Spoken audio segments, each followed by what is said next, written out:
algorithmic pressure. All right. Well, what I got is something that I think is funny, which is mean tweets. A lot of people tweeted me mean things. Yeah? Yeah. Now, you guys have to know that as much as you try to hurt me, I'm mostly amused at the horrible and cruel things you say. You'd be better off working a more subtle angle than an over-the-top angle, because you have to understand when you go over the top, then the person you're going over the top with can be dismissive. You see? Yeah. So you should say, I don't think Adam's an ideal dad. He's away a lot. He sort of watches too much TV. And he doesn't listen as well as he probably should. But if you say Adam Carolla's the worst dad ever born, then I go, all right, fuck off. Like, first off, I had a dad, and he was a lot fucking worse than I was. And then you had a dad, and he was worse than I was. So there's a long line. You think the strategy is low perbole? Low perbole. Yeah, I do, because I'll have to think about it. You know, because people go like, Adam is the least funny person ever born. And then I'll go, what about my stepdad, John? I mean, I got him beat. You know what I mean? Like, I'm not the least. You got to dial it in a little bit. Yeah, a little bit subtle. The Bert Kreischer scale of funniness. Let's see. I see what you're saying. What is that scale? I don't know. Some people think Bert's hilarious. Some people think Bert's a piece of shit. Right. I fall somewhere in the middle. I like Bert, but I get it.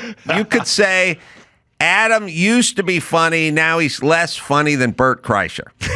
And then I would have to think about that. All right. You see what I mean? Like, I'd have to go, what does that mean? Down, Ace. But if you just go least funny person ever born. You can dismiss that. I'll dismiss that. So as I've said in the past, I sent out a very innocuous tweet several weeks ago when I was in Arizona. And I've been hearing everyone arguing over Doge and about Social Security and the government and Medicaid and what about the people who have disabilities and what about the homeless situation and what about everything. Yeah. So I, who've been completely consistent for 30 years into a microphone, basically said, let me break it down. I want you to take care of your own family and yourself, not because I have disdain for the government or you. I have not seen examples of the government doing a good job taking care of you. So you're saying a bug-out bag and a fallout shelter. Take care of your own shit. I hear you. And if the government did a exquisite job of taking care of people, then I might tend to lean more toward government. But in my opinion, it always turns to shit. So I don't think it would be a good idea for the government to take care of you, but I think you can take care of yourself. There's a way to do it. And so it says, this tweet that I sent out on March 16th, so we're right on the anniversary here. I have a thought, period. How about everyone take care of themselves and their families and not rely on the government? Okay, to me, this is the sky is blue and the grass is green. Water's wet. And this water's wet, and this is what this country is about. I have then pulled several replies to that. Does your thought apply to seniors, people with severe disabilities? How about children in foster care? Are there any limits to your self-bootstrap theory? Okay. And by the way, people send me stuff all the time, like, what about the military? I'm like, yeah, okay. I never said dismantle the military. Well, what about the roads? I like roads, and I like schools. I like library. I'm saying do not rely on the government for everything. Military, roads, hospitals, fine. But we'll take care of the other stuff. All right, the next one. Wait, but like what other stuff is there in the government? Well, there's all the shit everyone wants, which is to be taken care of for the rest of their life. Hopefully, you never become disabled or a caregiver. I'm not sure how the caregiver part works. Don't worry. I don't think I'll ever become a caregiver. Disabled, the day is young. You never know what the drive home's going to be like. But also, if you're disabled, it's good if your family rallies around you to take care of you. Or a caregiver. What if someone in your family underwent like a severe injury? Right. I don't think you'd be here every day. I think you'd be like looking after them, wouldn't you? I think the family is the first defense. Now, I know everyone goes, what about people whose family died in a catastrophic dirigible accident and then they became disabled? And yeah. The humanity. We need things in place for those people. I'm not saying take everything out.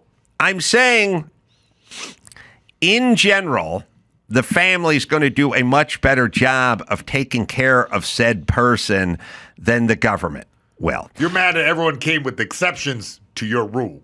Oh, they get insulting at some point. I was like, all right, this part, you said they were mean. Well, all I see is the well-reasoned arguments. Well, we didn't start with the hot takes first. Okay, here we go. It's getting more brutal. All right, hopefully you never become disabled or caregiver. We can go back. Oh, okay. Like we can go. See, we'll here we go. Go back. 5:30. It's go 5:30 back. Don't somewhere. say it. Oh, my go bad. back. 10 o'clock somewhere. All right. 10 a.m. This is how Brenda was talking. All right, so you go back to the one that I was looking at.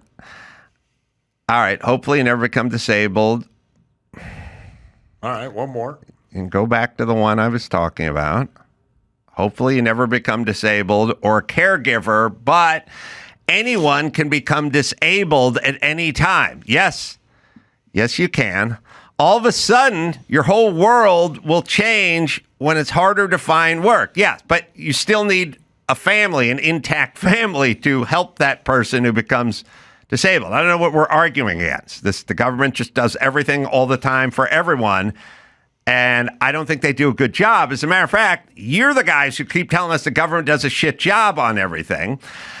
All right, so the next one is sounds easy for a hack comedian who did enough blow in the mid-'90s. I like that they were specific, to kill 2 John Candys. Well, John Candy was funny. So in a weird way, you're kind of comparing me to John Candy, but just with the cocaine use. And whose magnum opus is cashing off of fart and titty jokes. I'll have you know we do dick jokes here as well. Yeah, and a lot of racial humor. Yeah, racism. So, I don't know. Okay, a couple things. Is there some sort of issue with me and cocaine that I'm aware of? Because I just don't feel like... blow? No. You were real hype in the 90s. That's what people were... I couldn't afford... In 1995, I was making $37,000 a year. Like, I couldn't afford blow. Blow was $100 a gram. Yeah. Back in the day. Though, every iron worker I ever met did a bunch of speed. I tried it a couple times. It's like, not too nervous. Not about me. I like going to bed. My favorite thing is going to bed. Yeah, it did not work. With it, you know. All right, remember, here's a response to I have a thought. How about everyone take care of themselves and their families and not rely on the government? And then his response is, how about you suck my dick, pal? Jake Flores.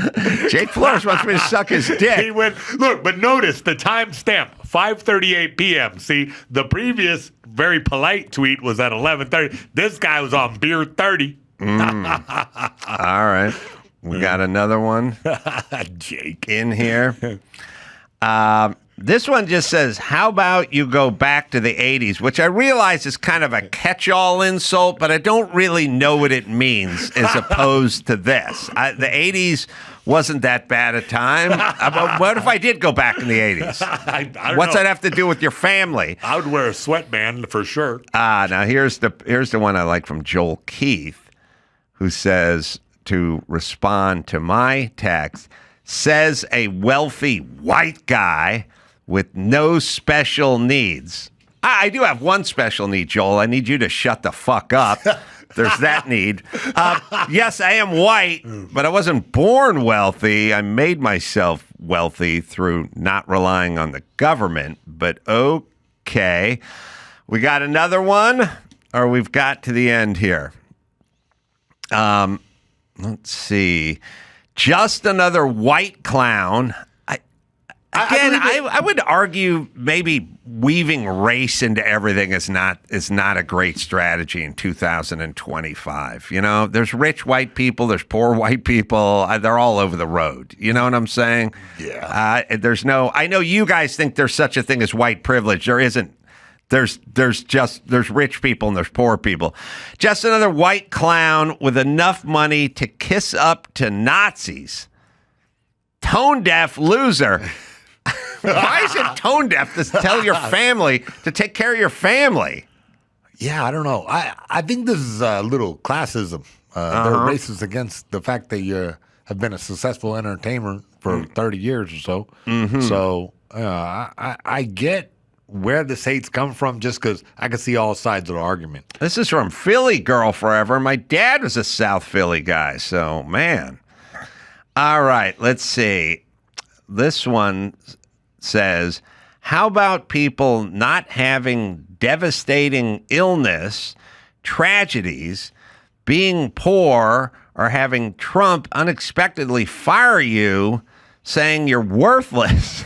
By the way, you don't have to be poor. There's ways to get around that, and family helps in that department.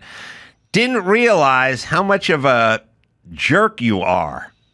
I feel like this is a lot of unnecessary vitriol for a guy who's just talking about taking care of your family. Also, I'll do a math. If everyone took care of their own shit, we'd be living in a pretty good place. Not everyone is capable of it, but if everyone who was capable of it did it, then we'd be living in a pretty good place, which I learned from doing Loveline many years ago.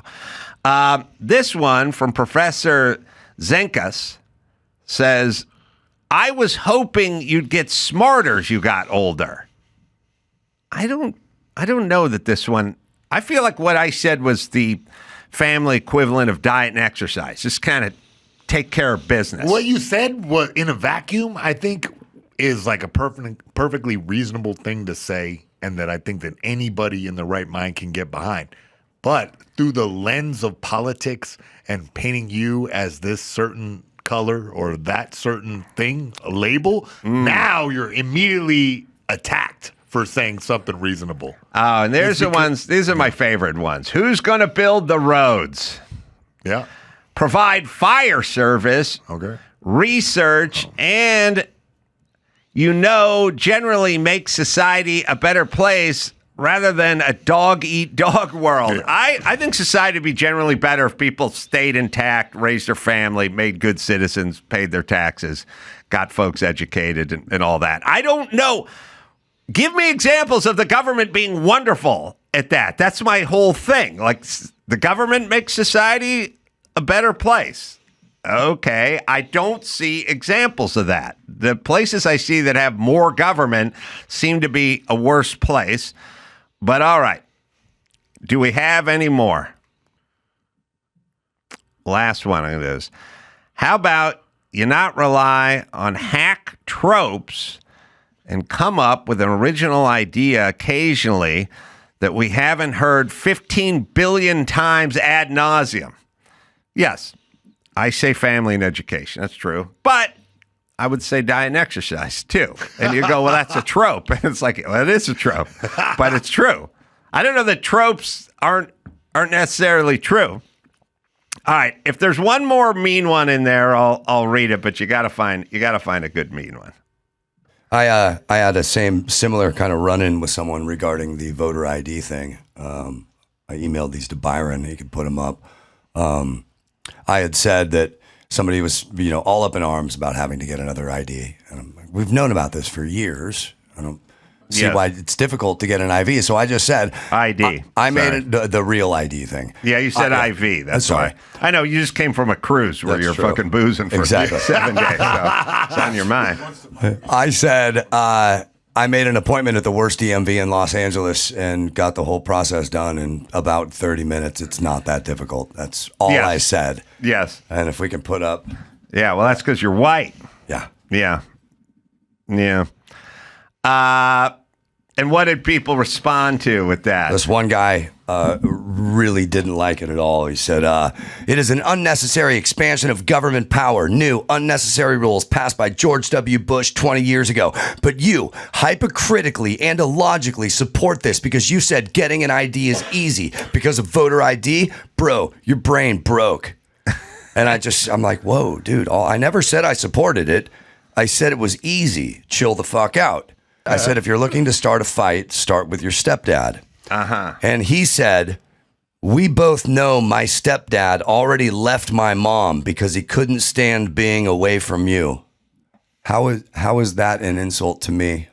I think it's a gay thing. Yeah, you guys were like banging. All right, let's get into this. I'm glad you brought that up because there was a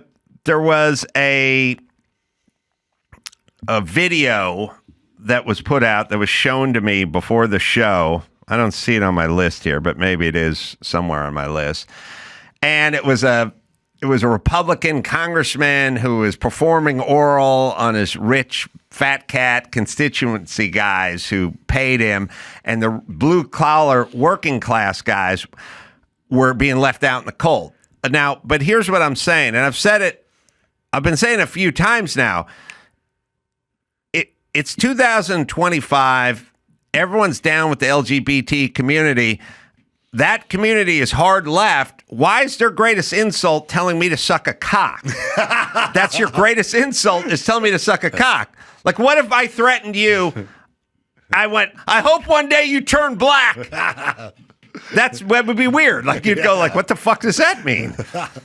Well, why is cocksucking still number one in the insult department? They don't mean lovingly with affection in your eyes and eye contact with the, they just mean like jam it in your throat. And I know, but in this day and age of, the post Pete Buttigieg era we're in, it should not, from the left should not use suck a dick as an insult. The right should still use it because we still make fun of gay people. But the left, you should be evolved past suck a dick. You need something else, is what I'm saying. Get pegged, maybe? You know what? I'm going to say we cannot equate gay activity with lame activity. You know what I'm saying? Or fucking up. Your message is weird and twisted. You're coaching the other side how to insult better. That's cool. Well, the problem is they can't use retard. Yeah. Retard's always on the table gap, for me. Big missing so they got to go gay. But in this commercial, it's a couple of blue collar guys walking through a hallway wearing their reflective vests on and carrying a toolbox, and they come talking about their taxes. We'll play it for you, sir. My taxes? So expensive? I know, tell me about it. Oh my God! What are you doing? I'm your Republican congressman.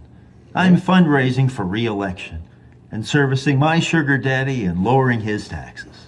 You said you're gonna lower our taxes, man. Sorry. You didn't give me any money. Now, if you'll excuse me, Daddy paid for full service, and I'm always a good boy for him. Why is he sucking off Bruce Mumford? It's time. I want to know what else this guy has been in. Because this guy auditioned to be the politician who sucked off the fat cat, and it's got to break down. This guy had to go in. Law and Order, he was a pedophile. He's all the bad stuff. He had to sit down with a casting director, and they'd go, okay, well, don't spit in your hand physically, but do, just kind of what we call a dry run. We're going to catch it on tape. He was a red shirt in Star Trek. Next Generation. Yeah. He had to do an audition and be like, okay, so I'm standing in a closet or on my knees? Bert, check the sides. Oh, he's standing. Okay, well then the rich fat cat, what's he doing? He'd be like up on an air conditioning unit or something like that. And then this guy's probably offering up stuff as an actor. You know what I mean? Like, don't you think it'd be more realistic if I was on my knees and maybe he was like on my desk at my office? No, he's in a utility closet in a commercial building. Yeah, but There's no lock on the door. Doesn't it seem like a weird place for a fat cat to get sucked off? Like, why would the fat cat go to a utility closet in a hallway in a commercial building with no fucking lock on the door? Greg, just get it on your knees. Send in the lineman. Hey, can I say this real quick? I'm not here to rewrite the script as the actor is sucking off the politician, but wouldn't I have like an executive bathroom? And what if we went in the stall of the executive bathroom, and then they'd go like, well, where'd the blue collar guys get the key for the executive bathroom? And then I'd go, okay, hold on, just listen. Maybe it's the janitor at the Okay, you're trying to rewrite the script. You're in a hallway. Do you want the job or not? The second AD is shuffling over to the director. I don't think this thing with Greg's going to work out. Your agent said on your bio that you could do stage combat, you could do an English and a Cockney accent, you could ride Western and English style, and you could suck off politicians. So are we doing this or not? But that actor had to come home and share the news with somebody, right? Like, I got to get get the pillow situation. There's a pillow or yoga mat. Like, what are we doing down there? You know, he's down there all day. We got to see it again. And by the way, are you sucking him off or are you yanking him off? Because what's with the hand spit? Yeah. I mean, do you think he improvised? Every good one is a combo of both. We know that. Could you imagine going back to like, I don't know, Victorian England? No. This country. Okay. Go back to this country to like 1944 and find the guy, resurrect him, reanimate the guy who wrote a chicken in every pot and a car in every garage. That's what I'm running on. Roosevelt? Who was that? One of those guys did a chicken. He said, my commercial is you vote for me. Yeah. There's going to be a chicken in your pot. There's going to be a car in your garage. And then we go, here's the future political ads. And he'd be like, what the what are those two fellas doing? Wait. First, he'd be like, wow, the color's amazing. Yeah, the color's amazing. What are these men wearing? Are they spacemen? Hoover. Yeah, that's right. What year did Hoover do the chicken in every pot and a car in every garage? But we went from that to maintenance guys catching guys sucking dudes off in a closet. All right, we'll run it one more time. Let's see.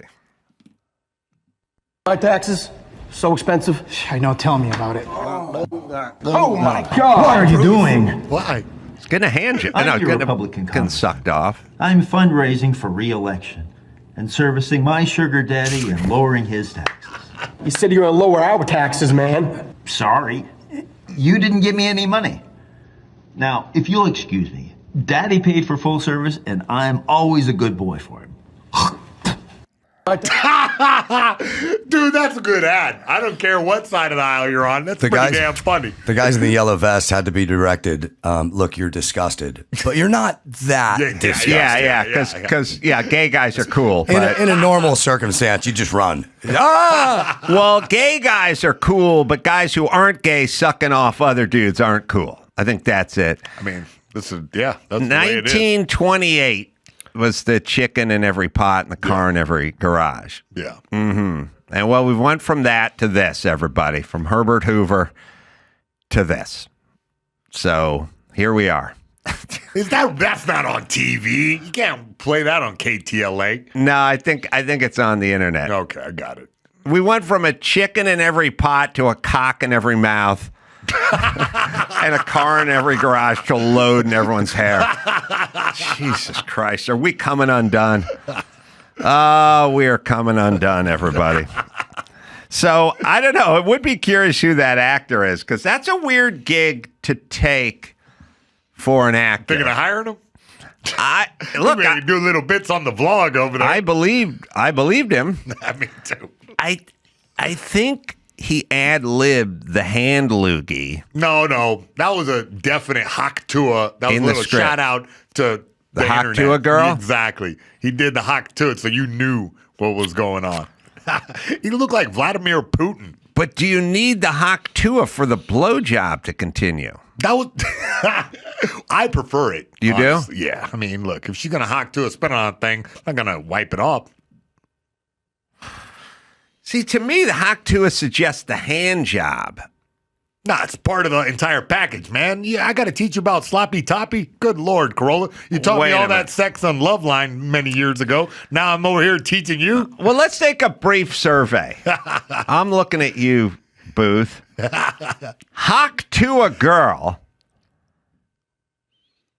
My definition or my takeaway from hock to a girl after seeing several porn renditions of it was her spitting on the guy's hog, of not course. in her hand. I thought hock tua was on the phallus, not in the hand. This guy did the hawk tua into the hand, which now suggests hand job when he was all knelt over for blowjob. Well, they established how he wiped his mouth, so they already got it in there. It says hock tua on that thing, so he's not talking about a palm. I don't know. All right. This is the modern day we're living in. These are the politicians. All right. Andrew, you can try to find that actor. I'm seeing him get his agent on the phone. I'd like to interview him, which is funny. Because there's got to be a breakdown. Yeah. We need pathetic actor on his knees. Did he get SAG scale? I mean, I don't know. I don't know. Also, there's also rich contributor who's being sucked off. Yeah, the Bruce Buffer lookalike. Yep. All right. There's this too. I saw this on the way here. I don't know what your thoughts are on it, but I'm willing to get them. All right. I literally had someone tweet me the day before saying, I flushed the toilet with my foot. Sorry. Like at the airport, And I also see the guys who open the door with the push panel with their foot, right? And I'm like, well, now you're taking PP floor and putting it on the door where I put my hand. All right, yeah. And you're also taking PP off the floor and putting it on the handle of the toilet where I would put my hand. So I'm not a fan of that, and I don't like it. But I saw something interesting today, which was guy rode his bike, pulled up the intersection, and did the foot press of the crosswalk button. Sick. Which is now we got sidewalk foot going up to this. Now, I don't care about germs, and I just push them all with my hand, and I never wash my hands, and I'm fine. I just don't like it from a societal standpoint. This is a little more of my family education thing. I don't like where this guy's head's at. It's a narcissistic thing. I think sidewalk foot is minor compared to like Bathroom foot? toilet foot. Yeah, and to your point, opening the bathroom door with your foot. I mean, airport foot. It's definitely in between bathroom foot and sidewalk foot. Well, rank the order. I'm ranking sidewalk foot low. I mean, Sidewalk maybe foot's you low. get some spit, maybe get some DNA somewhere on there, but mostly it's just road dust and there's no water growing anything. So it's just cooking. There's no bacteria really able to survive this vast wasteland of the asphalt. Yeah, they do talk about how bad the asbestos and the brake dust and So I'm stuff saying is. nothing can survive. Now, bathroom is a wet area where bacteria proliferates. It's a petri dish of kinds. So bathroom foot, second spot. But walking through the airport, nah. Well, there's airport bathroom foot. You're not which even is allowed the to bring worst. any water through. So the floor is relatively clean. I'm just thinking. Oh, I think airport bathroom. If I have to pick to lick something, sidewalk. Sidewalk. Rather lick the sidewalk. Airport. I have airport bathroom as the worst. Yeah, because definitely. guys are in there doing what with impunity. They don't care. See, it's like driving a rental car. They're in there. This guy's home. This guy lives outside of Cincinnati. He's in Burbank now. He doesn't know a soul. You know what I mean? It is. There's a judgment-free defecation zone. That guy can blow up that entire bathroom and walk out going, it's not like I'm running into one of my neighbors or something. You know what I mean? You can't do that on your home turf. I know. You're right. Put your foot up and squirt every which way. Don't clean it up. No need toilet brush. What the hell? No toilet brush. You're leaving that for the next guy to pee off like a video game, Mario Brothers. Do you pee off? Do you pee off the poop? Yeah, I mean, it's the original video game for sure. Yeah, I feel more to my service. There's some things I feel curious about. I feel very curious about the rogue pube on top of the urinal. Me too. Because you're standing there, and it's a good 14 inches above your dick. How did the pube get on top? I can just imagine like a nice breeze come through and it float down like a Forrest Gump feather. I picture an NBA baller, maybe. Oh, it's swinging low. Well, but You his know what I'm starting saying? up It's high. like, up high, obviously, but like just drip. Or drop. you just pull out your junk with such zeal that it just flies. Yeah, You know what I mean? You ever caught eye of the hair and realize like what race the guy was? With the pube? Yeah, you could match that pube to somebody sitting in the airport lounge. You're right. Except for I have a black man's pube. So we couldn't do this. All right, another subject. I was listening to the song in the car the other day. We can't find that guy that played the actor. That's a shame. He hid that role in shame. He used what do you call it? Like writer's Pseudonym? name? Yeah, pseudonym. Yeah, don't we have, there's got to be, there's some app that the kids have on their phone called like Shazam, and you just hold it up and it'll tell the music. There needs to be an app where you just see a picture guy of someone's face and you go, that's who that guy They is. reverse image search things all the time, but yeah. All right, let me ask you this. I was listening to the song in the car the other day. In the jungle, the quiet jungle, the quiet sleeps tonight. All right, yeah. Now, a couple things. I was listening to the 90s or the 80s. They did a reboot of that, like in the 80s. It became a hit. Yeah, except for it's the exact same song. You don't need to remake songs exactly the same. You need to put your own stink on them. I've told you guys this a million times. Do not remake a song from the 60s and the 80s or the 90s that sounds exactly like the one in the 60s because we already have the one in the 60s. We don't need you. All right. But then, so in the jungle, the mighty jungle, the lion sleeps. And then I start thinking about lion, king of the jungle. And then I was like, they don't live in the jungle. Yeah, I know. They live in the Serengeti. They live in the tall grass. They live in the desert, basically. And then I thought, who started this, and why the fuck did they do this? And my head was scrambled as a kid because I didn't do my research. I was just like, lions live in the jungle because they're the king of the jungle because they sleep there at night. And I'm like, they're not in the jungle.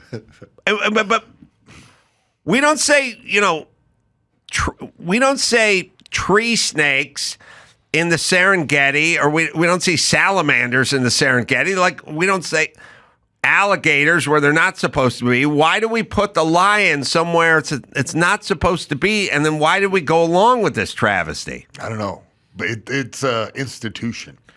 I Once it gets through. How did we get to a top 10 song dedicated about where an animal This sleeps? song came out like and they sleep 1962. They didn't even have encyclopedias back They then. sleep in the wrong place. And it's also, they're not the king of the jungle. But Serengeti has like 4 syllables. Yeah, I know. It just, I don't like it. I don't like that there's 2 big references to lions being the king of the jungle and sleeping in the jungle, and it's not where they live. And I bet they don't like it. Yeah, I mean, I don't think anybody likes it. I think the king of the jungle is the elephant. Lions eat gazelles, and they eat zebras. I'm trying to think. All right, their number 1 diet, right? Yeah. Zebras, gazelles, and antelope, none of which live in the jungle. So how could they fucking subsist off an animal that didn't live in the jungle if, in fact, they were the king of the jungle? It makes me angry. I don't know why that makes it, but I mean, it is a good point. Fair point. Okay, moving on. Somebody tweeted me a Japanese execution chamber. And you've been to Japan. How many times have you been to Japan? I don't know. I lived there for a while, maybe 20. 20 times. Yeah, but I lived there for months at a time also. How was it? It was very interesting and strange. Mm-hmm. Completely different culture. You get homesick after a while. Really? Yeah. But How were you treated? pretty well. Yeah, it was like a big deal. So they had to hide me from the ladies trying to chase me into the hotel. It was like a beetle. Really? Yeah, it was bizarre. Japanese ladies acting that way. Yeah. Wow. A couple may have snuck through. I don't know. I won't tell. Wow. So they have Japanese groupies? Yeah. I mean, any sport, when you're at the top of the game and people, there's a media circus, that happens. Yeah, it was pretty amazing. You like the food? Loved it. Yeah. And, it's weird. Like bento box is a regular thing. It's like a little box that, you can eat lunch real quick. It's like a to-go box, perfect food. Yeah, I don't know. I had a great. The weird thing is, though, I was pretty good, proficient at Japanese, but not fluent.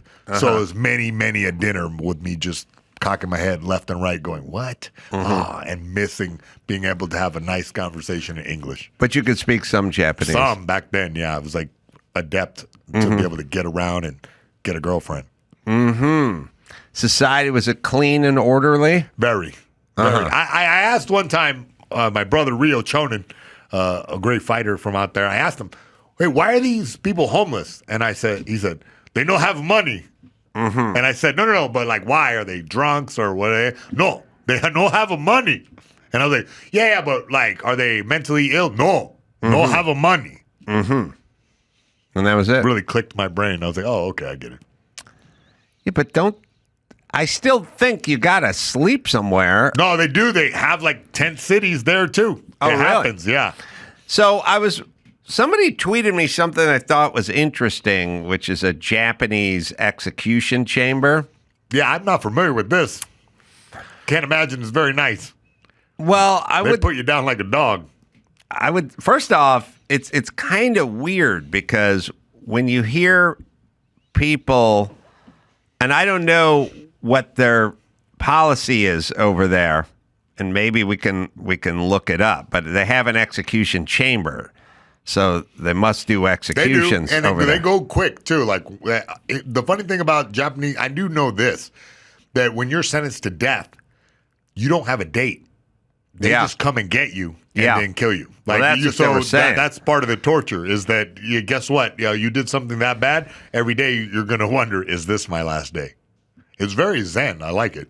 If I was arguing against that policy, I'd be like, all right, I get it. It's torture and we're looking to inflict some pain, but you want these guys beating off like it's their last day every fucking night, because who's going to clean up that mess? Because if you tell me, Carolla, you're going at sunrise tomorrow, guess who's hopping in a mop closet with a friendly politician? Like, is there any possible way the preacher's coming to the if you think you're going the next morning, is there any possible way you don't rub one out that night? Is it possible? So just every day you're cranking the hog? You have to, because every day could be your last day. And could you imagine forgetting to beat off the night before, thinking you're good because you've been there for like 3 years, and all of a sudden you hear the boots coming down the hall and the preacher, and you're like, give me a minute. I hate to tell you, Carolla, I live every day like it's my last. Oh, abbondanza. That's what we say in Italian. So, 1933, Japan performed no executions, making the United States the only G7 country to execute capital punishment. The last execution in Japan was end of July 2022. So now there's 106 on death row as we speak. So they suspended it, but they did it. All right. So the Japanese death chamber, and I know we're looking at a picture of it, but I need more of the description of it, which I find kind of interesting. What are death sentence worthy crimes in Japan? They don't have much gun crimes, so it has to be like stabbing people to death or this type of. Yeah, I mean, I guess we're looking at a pretty sterile looking, what looks like a commercial office. Yeah, it does. Yeah, room. But everything in Japan kind of looks like this. Yeah. Okay, but I need to discuss this. So I need the description of it. The description of it is follows. Maybe Dawson has it. No, I don't, and it's just a nice, ominous music bed underneath. Oh. Well, somebody tweeted me something that had a description on it because I guess looking at it over and over again. Oh, is not gonna, I see. not gonna It's work a for us. circle on the floor on the tatami. Yeah, it says taken video inside a Japanese execution chamber in Japan. Death row inmates aren't told their execution date. They find out on the day of. A trapdoor opens below the inmate and 3 prisoners press. So they put a noose around their neck, I guess, unless they fall into a pit of alligators. But it's funny. They kind of skipped the part about putting the noose around their neck. But we get it. Yeah. They stand on this square. They put the noose around their neck and the trapdoor opens. Now, couple things. They have 3 buttons that all the guards push simultaneously. So nobody knows who's responsible. Yeah. So I got a couple of different takes. Yeah, it's sort of like the firing squad with the 10 guys and one guy's a blank, or 5 guys and one guy's a blank. So they said not telling the date is a way to torture the person, which I get. I think I would like to know the date. But also, knowing the date's kind of a form of torture, too, if you see it coming down the road, you know? 100%, yeah. Now, if you said, look, you got 10 years, I'd go like, who cares? But if you said you got 60 days, that would be a fairly tortured and masturbation-filled 59 days. You're going on a romp. So this thing opens. The gallows. I bet if I worked in this building, my office would be directly below the hatch. And I'd just be sitting there at my fucking desk working on shit. And I'd bouncing around. Right. Like Jurassic Park. So I don't know what we're looking at a picture of right here. This is the lounge, I believe. Oh, you get to wait in a lounge. This is the room where the inmates can meet a religious advisor before execution. Oh, okay. Talk to Jesus. Yeah. And then they hook it all up. It's pretty sterile. Looks pretty good. All right, you want to know why I'm talking about this? Yeah, it's interesting. I have said, and I would run on this if I was a politician. I'd go bring back the gallows? Yes. No. Here's what I would do. Yeah. First off, the Japanese do stuff, a lot of stuff better than us. There's stuff we do better than them. But it's like these guys do scaffolding around a building that's made of all bamboo, and it can hold 500 pounds. Like, I mean, they're light and they're fast, you know? I got a Datsun 510 back there. That Datsun 510 has little 13-inch rims. It's a tub. It doesn't have a frame because they do a monocoque. They do a structural body. Their body is their frame. Oh, okay. Americans put a big piece of steel and another big piece of steel, and they make it rigid with a big, heavy frame. Yeah. But the Japanese and others figured out we'll make the unit itself the frame. Yeah. We'll make it stiff. That thing has a little 4-cylinder engine and, 1.8 liter. It'll go to Laguna Seca and whoop up on a lot of the big Mustangs and Trans Ams and muscle cars from the 60s. Yeah. It's contemporaries.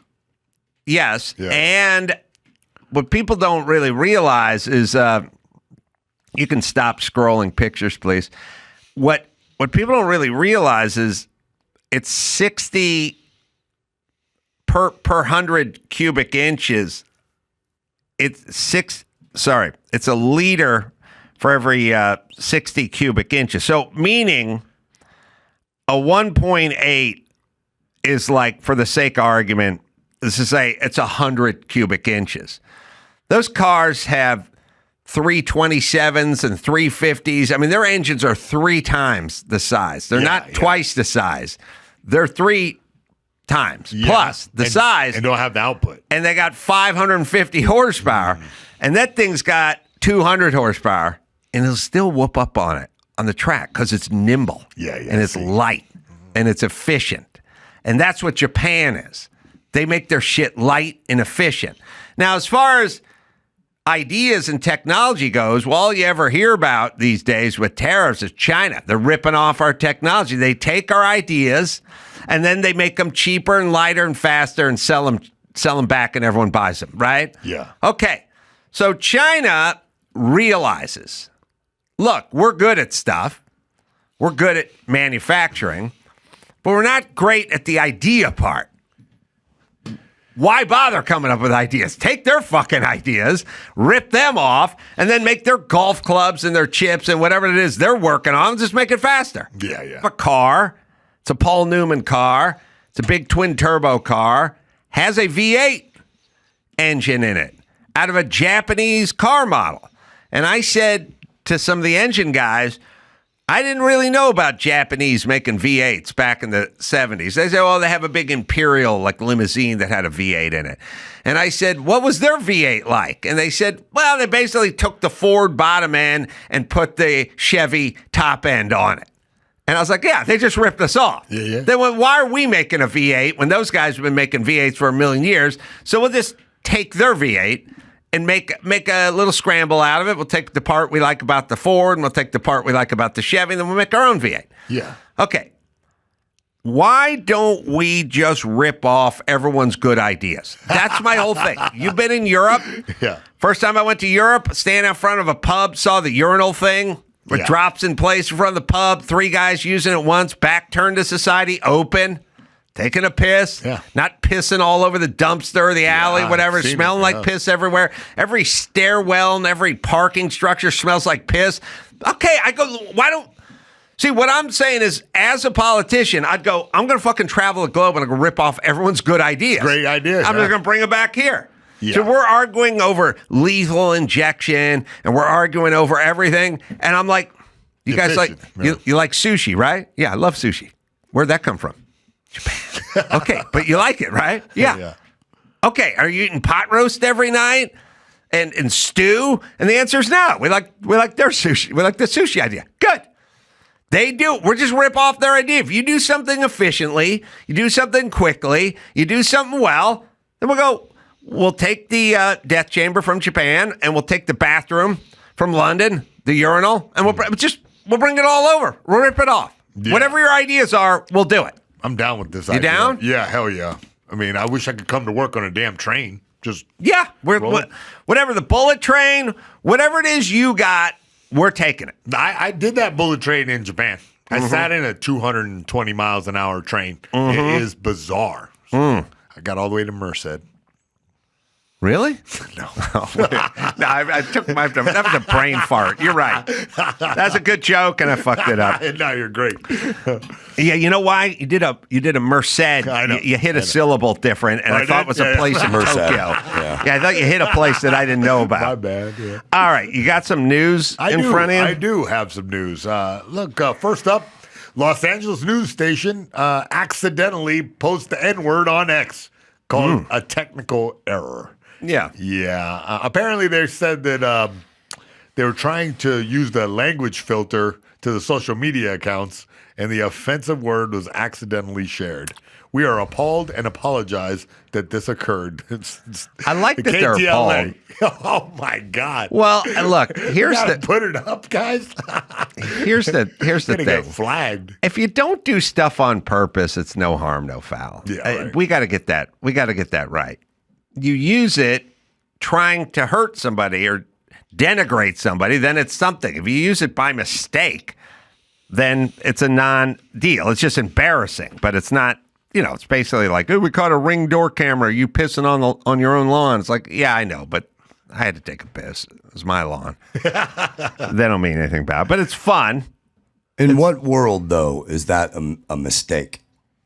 What explanation could you possibly give that word got tweeted? I'm not buying the mistake thing. I think there's somebody on the inside who did it on purpose.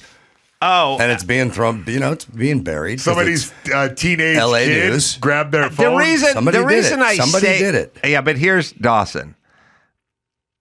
Every week since I've had this job, I've literally looked up at my plug screen and seen the wrong dates up there for every time. How many times have you seen the N-word? Only three. Three? Only three. No, I've seen so many mistakes in my life. It's insane how many mistakes I see. So now I do get if there's something in it for you. Now, Well, who's to say that the person who did this wasn't trying to hurt KTLA? That's a I'm shorting the possibility. stock right now, baby. they experience a technical error while adding language filters. See, this is the part too where if you're going, here's the word and I'm going to add it. Well, you have the word. If the word comes out of thin air, I'm more with you, Dawson. If you're adding language filters and you have to put, like if you put cocksucker on there, and I'd go, why would you write that? And I go, well, it was in our language filter. Still not buying it. Why on earth? How many times do you have to remind yourself a day not to say the N-word? 0? Okay, good. No, Why do you need to put it into a language filter to make sure that you don't say it? I look. No, I don't think it's that. I think The way it works, it's not for Dawson, you. I think it's for the way it works, Dawson, is that when other people tweet at that account that word, then they have a script that will auto block those people so that it filters it out. It's not saying that KTLA is going to do that. Still not believable. Oh, okay. it's not. No, it's not believable at all. Jet fuel. Because it came from their Twitter. Steel beams. Right, but if you're making a list of words that you're going to filter out, and that's on the list, then Why you're would making it singularly be in the tweet this thing? It doesn't make sense. No, but it seems like a mistake, is what I'm saying. I don't know that it's All right, on I'll purpose. explain. I'll try to explain. There's probably a dialogue box, right next to their open Twitter, and somebody put the word in the wrong box and then press send. Bingo, bango, mystery solved. But you know what? I like your explanation that they're on purpose going viral. Well, cool. And also, in the interest of parody, I just want to say that I wasn't exclusively getting drunk on a boat for a week. I worked 13-hour days, 5 days straight, and I got drunk after. I get it. After. No judgment here. I'm saying people make mistakes, at least around me, all day, every day, with insane mistakes constantly. So I'm always open to the fact that somebody screwed up. That's what I'm. I guess I'm a saying. little more on the pessimistic side. I think it was purposefully done. Well, I guess it would have to be by someone who's disgruntled who worked for KTLA. Correct. And maybe they'll find out who that person is.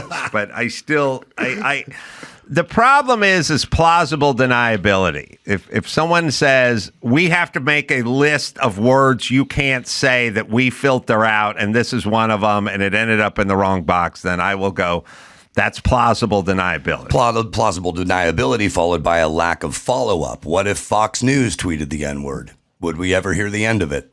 Well, no. Language filters? No way. You're all racist. No, I agree. If Nancy, no, not Nancy Grace, if Sean Hannity did that, yes, we would be hearing about it. All right, what else you got? All right, next up, Minneapolis becomes the first large U.S. city to allow Islamic prayer calls over the speakers. Yeah, the new ordinance allows the Islamic call or adhan to be broadcast on loudspeakers from the city's nearly 24 mosques 5 times a day, including at dawn and in late evening. You thought the church bells was tough. I got hit by dueling backup beepers yesterday. Dueling backup beepers. And I was just like, oh, God, no. Are these sirens going off at dawn? Yeah, they Because are. look, first off, set your fucking alarm if you want to pray or do anything. I don't know what the range of the Islamic call to prayer alarm is, but it cannot be 12 feet. It's got to be into the acres, Yeah. Yeah, you're right. So listen. I'm just saying. I'm upstairs, and I'm 65 feet away from these trucks, and I can hear it like I'm standing behind them. Just neat, neat, neat, and it's All right. Do we have him? Yeah, this is a Hear shofar. that? And we are not in the Middle East. We're in the U.S. It's Minnesota, Minneapolis.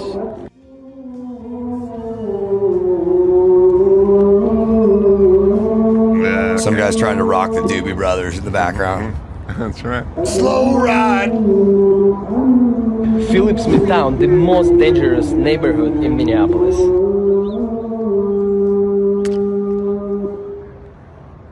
All right. Minneapolis come off the fucking rails. It's going to turn to a shithole, and I don't like any of this fucking shit. But go ahead. Get your woke bona fides and ruin your fucking state. It's because there's city. a lot of Somali refugees or people that live there. They all moved in. Yeah. And, yeah.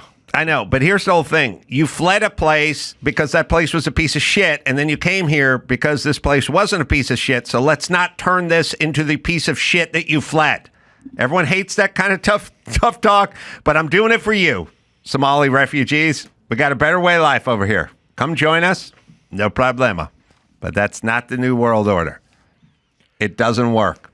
You go into, it's been a while, but you go into like deep North Hollywood, Sun Valley, Sunland, it's fucking Tijuana. It's just Tijuana. Yeah. And here's the whole thing. You guys left Tijuana because Tijuana was a piece of shit. So don't recreate Tijuana here. You don't even have to go that far. It's Van Nuys at Roscoe, Van Nuys at Sherman. Yeah. Sherman Way, which is it's a weird thing, but I left it off. But Sorry. not the PCH. Didn't live there my whole life. Right. It's weird. I'm from here. I'm the enforcer of street names.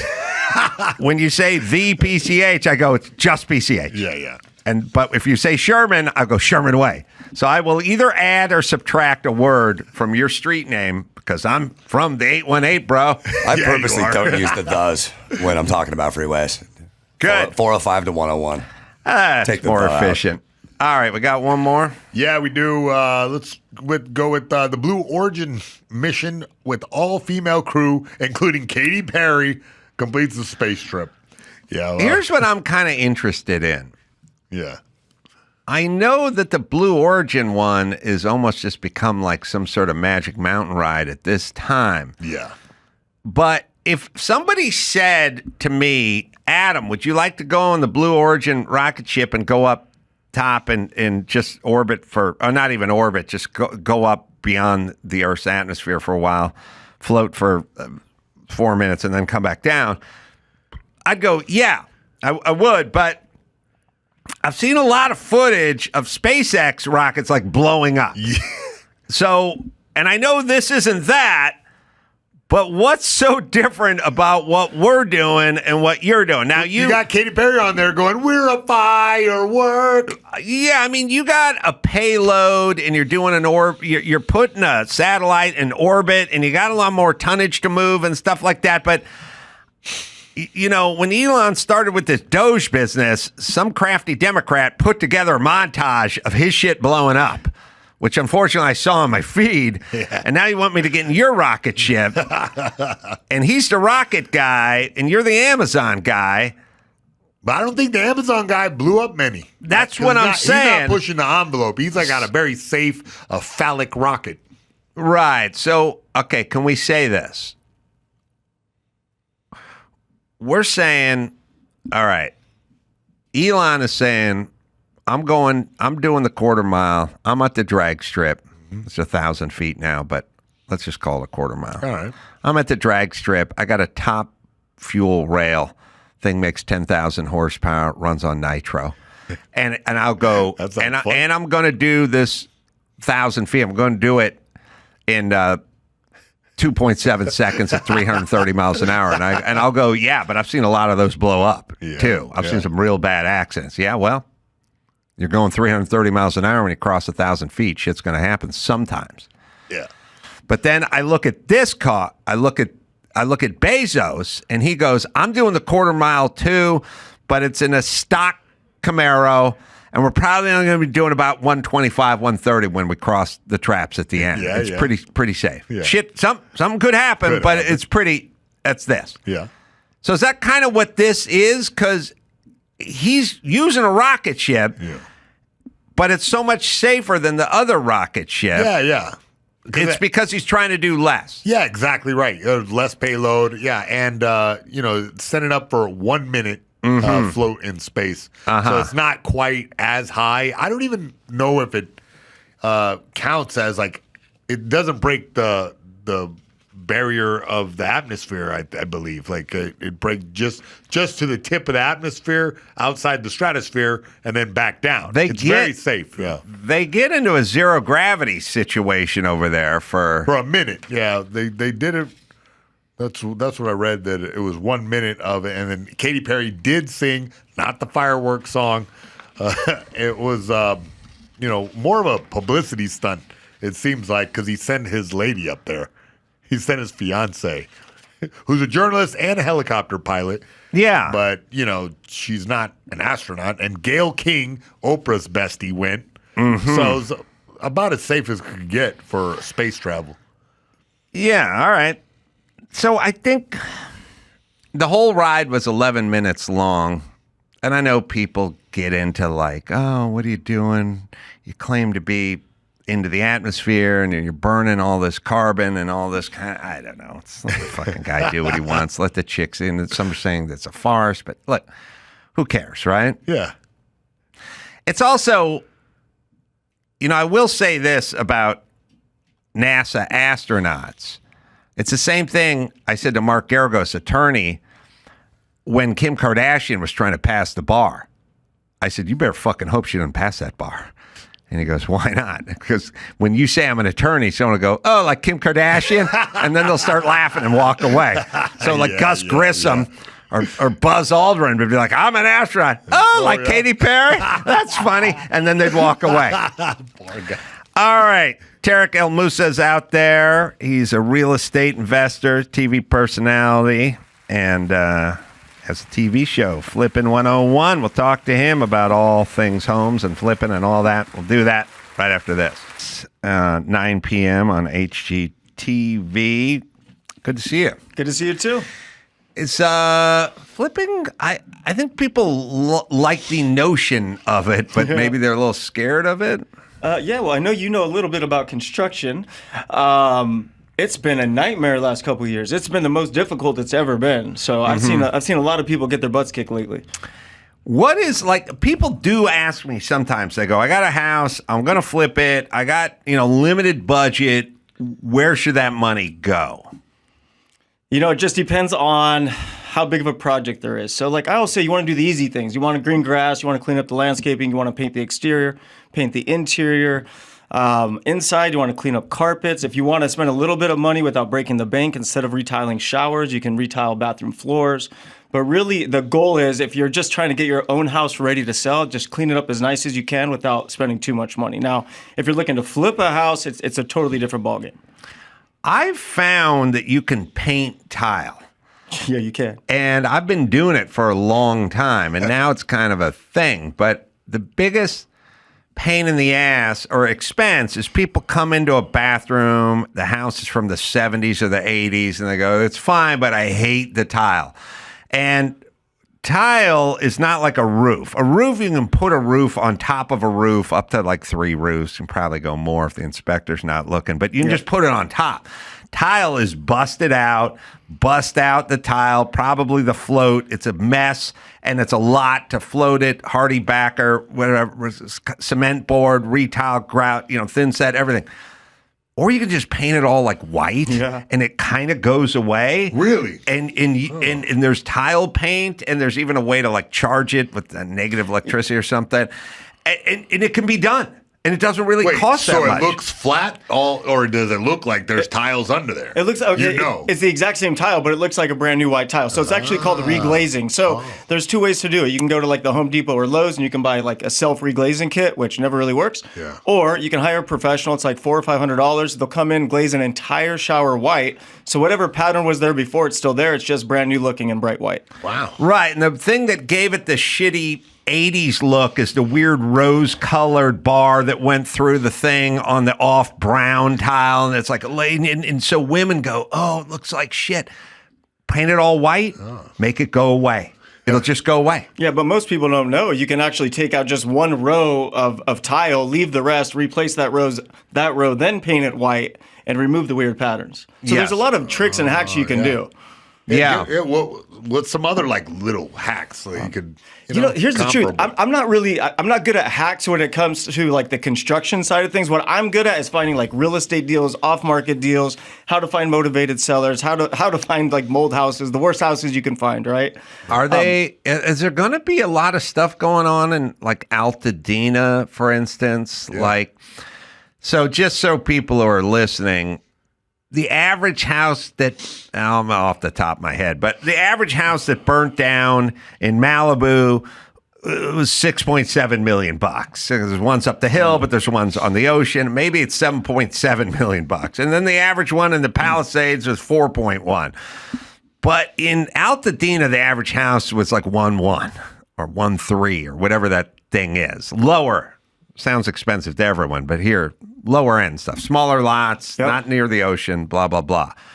Are people going to be rebuilding? Are they going to be buying those lots up? Is there some sort of Blackwater thing going on where the big defense contractors are going to buy that shit up and hustle everybody? You know, that's a great question. I literally have no idea what's going to happen. Don't know the environmental causes of the fires. If I were to guess, I would say the community is going to rebuild. I think some people will stay, some people will leave. And if it does get rebuilt, I think it's going to be really spectacular real estate in the future. And I think it's really, really needed. I mean, it's been devastating what has happened. I'm looking at my screen. It says the average price of a burnt down house in Altadena is $500 to $600,000, but that cannot be correct. Really? I thought it was like. Well, first off, there's no such thing as a place of under $1 million that's a mile away from Pasadena. That it's not 5 to 6. It's really? Twice. Yeah. Well, okay. My dad lived in a 2-bathroom, 2-bedroom, 1,300 square foot, no swimming pool, small lot, shit box. Carollas lived there. You know, I don't have to go any further than that. In Altadena, and like sold it for like 1.7 before he passed. So this 500 to 600 is like to the internet. I say to that because you can't find a house for 500. You can go to the deepest, darkest part of North Hollywood, the shittiest barrio next to the freeway, and the Marlboro sign. You don't get that, right? No way. No way. No way. No way. I don't know why the internet says 5.6. The lot may be something like that. Yeah, I mean, maybe the land value, but that's the thing. Prices are just so damn high right now because there's no inventory, because so many people have low interest rates and so much equity. And even if they are in pain or they're facing financial struggle, they're going to fight to keep their houses. Where during the Great Recession, what are you fighting for? People owed 120% of what the house was worth, so they had nothing to fight for. They would just walk. Is that the job, flipping? Is it like hunting sorrow and sadness? Like, isn't there a bit of like, this guy's on hard times, now I'm going to flip this thing? That is a great question. So in this industry, you're going to come across two types of people. One group, they're going to prey on people. Another group, they're going to help people. So what's most important to me in my company is called Tarek Buys Houses is we are really dealing with people in shitty situations. And most people don't know this. When you're flipping houses, it's not always about having a shitty house, right? It's mostly a shitty situation. And a lot of times a shitty situation has a shitty house. Yeah. But you're dealing with people going through real problems, who are really struggling, who are upset, who are crying, who are really going through some shit in their life. So it's almost like we're counselors, to be honest with you, because, you know, we try to be good people, of course. Yeah. But there are a lot of sharks out there that take advantage and manipulate and lie. So you're you right. Look at it wrong. more like you're trying to save the day for somebody. Oh yeah, because like I've had people run at me. I'm losing my house in 3 days. I need $450,000 cash in 48 hours. Can you do it? I'm like, well, yeah. Next time, call me sooner. Yeah, I think the general. I mean, what I've said to everybody, and I bought and got into the game the second I could get into the game, not to flip, but to own. But I de facto became a flipper because I'd buy another house and I'd work on it. And at some point I would sell it, but I wasn't flipping houses. I was just buying houses and working on them. But I would tell people all the time, just do it as soon as you can do it. Like a lot of people didn't want to squeeze the trigger because they went, I don't know if it's a good time. And it's like, listen, I don't know that it's the best time, but it's always a good time to get in the game. Like you literally have to get in the game of owning something.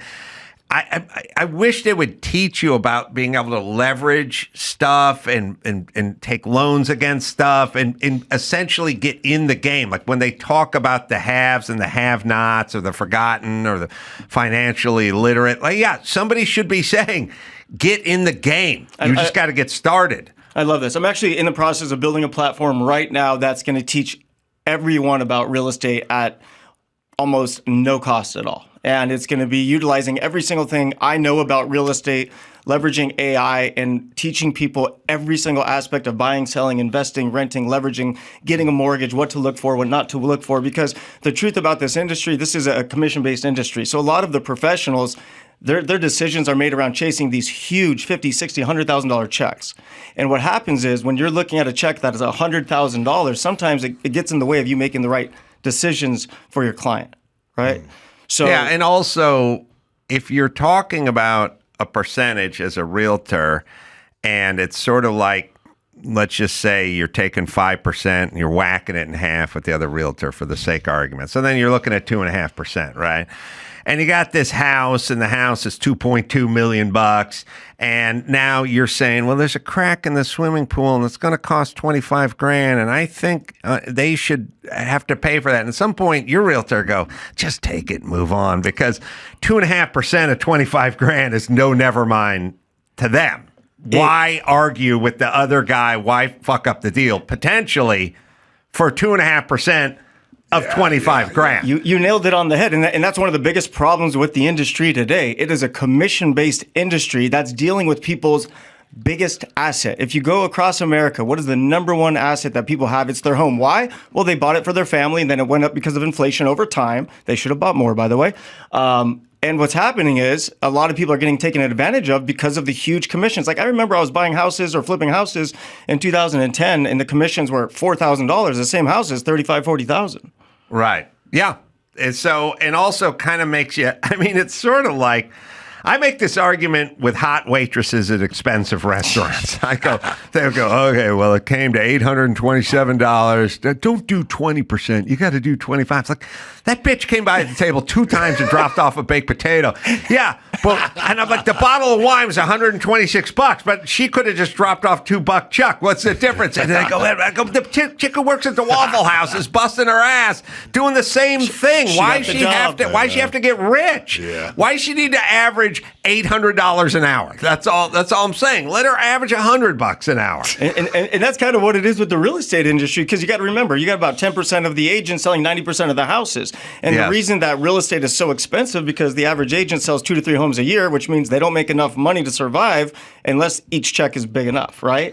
Yeah. And then the ones at the top who know what they're doing, and they're good marketers and good closers, well, they make millions. Why? Because they know how to convert leads. So it's a very interesting industry, and everything that's been happening with the commissions and Compass and Zillow, it's kind of like the Wild West right now. But like I'm most excited about working on some reform in the real estate industry. Yeah, well, what did you propose? Because that sounds kind of vague. You're an expert at it. What would you say to change the industry? You know, I'm working on a few things right now. It's not going to be out for a while, but I believe there's a better model than commission-based. I really, really do. I think, yeah, that's what I'm trying to wrap my head around. I mean, quite honestly, I've flipped about 1,000 houses in Southern California. All the houses I've sold were in-house, no commissions on salaried agents. Yeah. So I think there's a better model out there, and that will really serve people in a better way, and especially utilizing artificial intelligence. So you're trying to get Zillow to fuck ChatGPT? To have a baby, sure. Cool. That would be funny. Yeah. Where do you think, are you based out in L.A.? I'm in Orange County, Newport Beach, but buy all over Southern California, as well as commercial real estate. We just finished a self-storage facility in Surprise, Arizona with my company, TEM Capital. We're building a high-rise condo hotel in Fort Lauderdale, and we just bought 405 units in Texas. Self-storage, man. I always look at it and I go, I don't know how this works, but then I see them in nice neighborhoods and I see a lot of them popping up and I'm like, I think this is a real business. I think I just liked a tweet where they were going through the storage unit where they have to auction them off, but no one knows what's in them. It's a sore spot for me, Carolla. it? Yeah, you know I went to prison and damn forgot to pay my storage. And somebody's got my championship belt, you son of a bitch. Give me back my Sakuraba trophy. Storage wars, assholes. They got your belts and your Belts, trophies. and everything. God bless their hearts. Probably in a landfill. I never somewhere. got. This is a luggage one. I did a storage one and a luggage one, but I want to see the luggage one. Arriving at my door. If anyone recognizes this, You can go to the then do start, let me know, by the because I'd way. love- I bought unclaimed lost luggage from London Heathrow Airport. No and that way. is how it went. I'll pop the listing up on screen now of where I got it from, but this is what ended up arriving at my door. If anyone recognizes this suitcase, then do let me know, because I'd love to reunite you with your belongings. Okay, so all the luggage they sell is that's unclaimed. wild. Apparently the airport do absolutely everything to track down the owner for months, but All right, you unfortunately... can pause it. I think they bid on the luggage like they bid on the storage, and you don't know if that storage is filled with Mayhem's belts or Kim Kardashian's bootleg porn from... Well, I mean, there was a kilo of cocaine in there, too, but I don't want to claim that. Or there's just old DVDs of action movies from the 90s. I had all the DVDs on The Man Show. What the fuck? So I also am not sure how the law works. Like, I would say... Look, I've been to a million car auctions. I've been to real high-end car auctions, and I've done them in Pebble Beach. I've been in Florida. I've done all the high-end ones. They present the car. You look over the car. You poke around, pop the hood, and do everything, and they go, "That's lot 227. It's going to be coming up around 3 o'clock today." But they don't go, "Lot 227. We're not telling you what kind of car it was." So let's start the bidding at $100,000. I go, "Fuck that. I want to see what the car is." I could get a Pinto. I could get a Lamborghini. I want to know what that car is. Welcome to house flipping. Right. No other job really works that way. Oh my God. When I first started buying at the auction, you have no idea what you're buying. You don't know what the inside looks like. You don't know if the house is falling over. You don't know if people live in there. It's a gamble. They don't have photos Yeah, I of was the gonna say, inside of the God, house. No. The auction is done outside You're of looking the at numbers. numbers, but the actual auction is done outside of the Santa Ana courthouse by like the entry doors, and a guy stands outside in the wind with an iPad, and there's a group of people, and they're just saying, this property going for sale, this property going for sale. And what is that? It's wild. And I remember when I first started going to the auction, I'm like, this isn't professional at all. It's not professional at all. And then sometimes it's risky because if you bid on a property that has a common name and it's tied to someone else, then you can end up in trouble later. So it's weird because, like, the car, you get a full inspection and a preview. And if it's a high-end thing, they'll go, "We're having a cocktail party at Gooding 2 weeks before you can come by and look at the cars or whatever." Livestock, you get to see the cow. Right? I'm just thinking the buddies of the storage people get to like peer over, you know what I mean? Look what's in storage, there. no. Houses, sort of. Like you see a picture of the outside. But here's the problem why most people never actually make it. It's because they're so worried about losing money or making the wrong decision, they never get started. Where if I look at flipping 10 houses, and if I bought 10 houses at the auction, if I won 8 out of 10, I'm a happy camper. If I lost on 2, but I won on 8 and I'm still ahead, I call that a win. So there is some risk, but it's all calculated betting risk. strategy. Yep, same thing. I get it. It's like blackjack, Yeah, it's like fights. I know this guy's going to win. This guy, I'm not so sure. I just get in the game. I just tell people get started. Agree. You don't have to be a mogul. You don't have to clean up. You just got to get started. Yeah, I agree. That's all. I think right now is a really good time to get started. I'm on the edge of my seat. What happened to this fucking suitcase? There's nothing in there? No. Oh. She found Uggs. I don't know what she expects to be in there, like gold ingots. I mean, how much is that suitcase though? Suitcase worth something. Yes, right.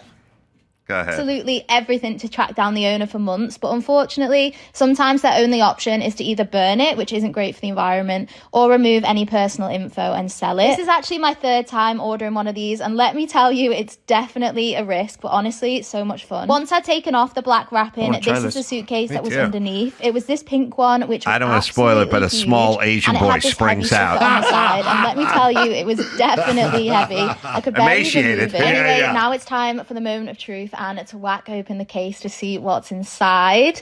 And here's what I could see when I opened up the case. It was absolutely jam-packed full, and I instantly spotted a pair of Ugg boots, which is absolutely crazy. Make sure you come back for part 2 where we go through each thing in this case. Oh, she got a Great tablet. content. She got bug boots. I mean, probably considering she put down like $52 or something for the case. Does it say what she paid for that? Because I'm dying to know. I know, right? I don't know. I didn't take a deep dive in a part 2 about what she paid for the case. 1.5 million views on that. Yeah.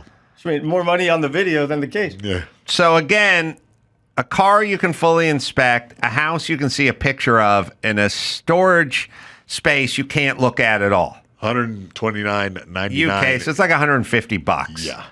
All right. I don't know. I mean, I'm trying to think. She would be devastated opening my luggage. It's like, oh, who travels with dirty underwear? This guy was on his way out. He wasn't even coming home.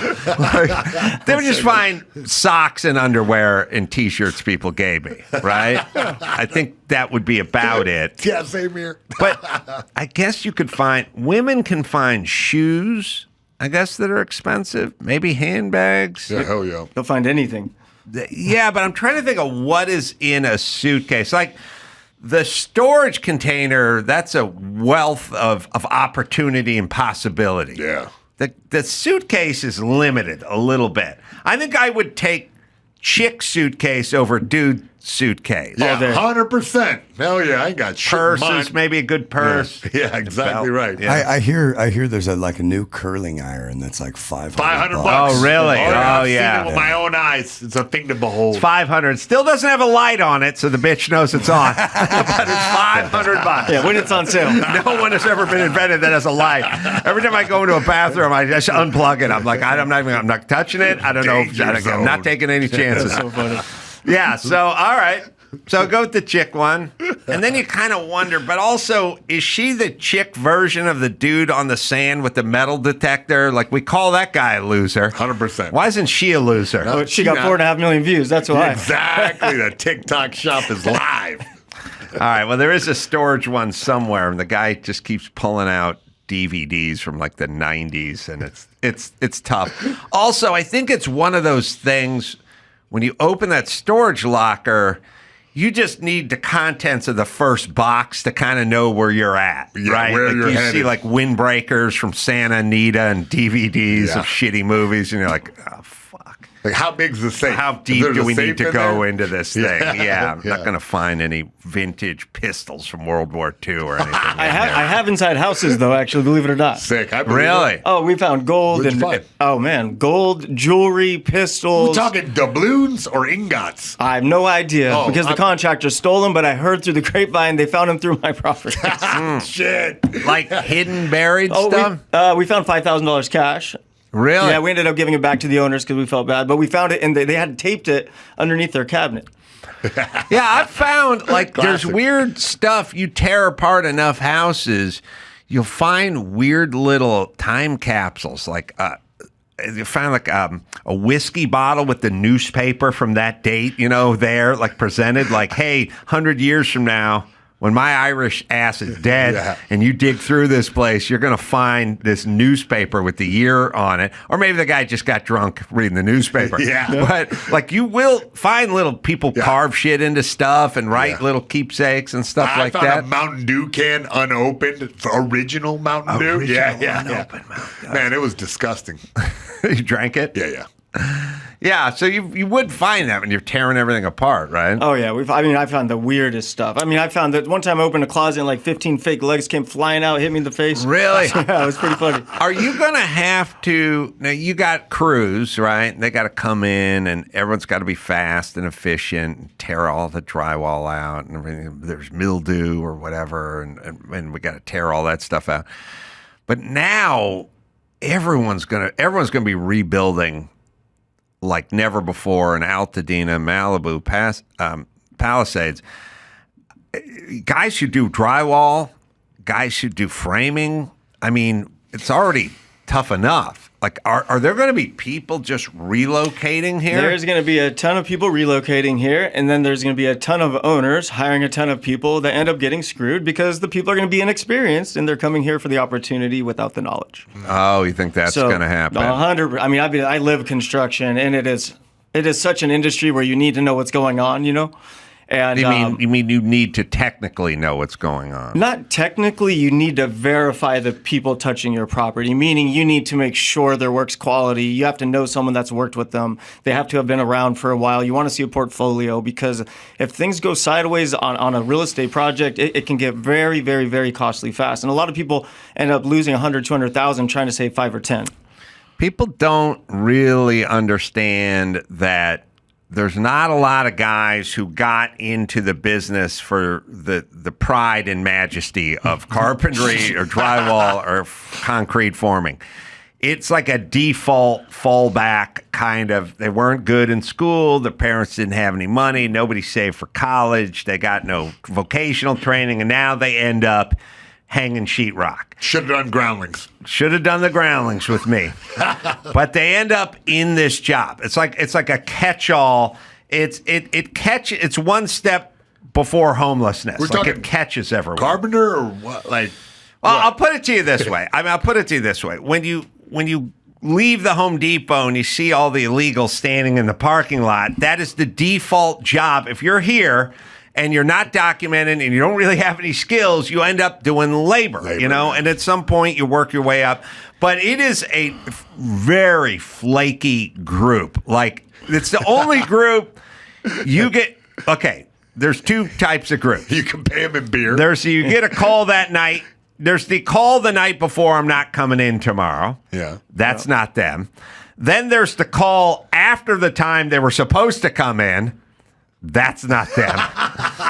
Then there's the part where they call it all. Yeah. That's not them. They're in the you call them crowd. Which is, there's any decent employee will call you the night before and go, I'm feeling a little under the weather. And then the ones that'll call you, you're supposed to meet them at 10 and they'll call you at 9 and they'll go, hey man, I can't make it in today. And then the ones that call you at 2 and go, sorry man, I had the worst food poisoning and I've just been out the whole day. You call them. That's who these guys are. And it's just like the real estate mortgage industry, right? It's the top 10% are talented. They're great to work with. They're trustworthy. They'll take good care of you.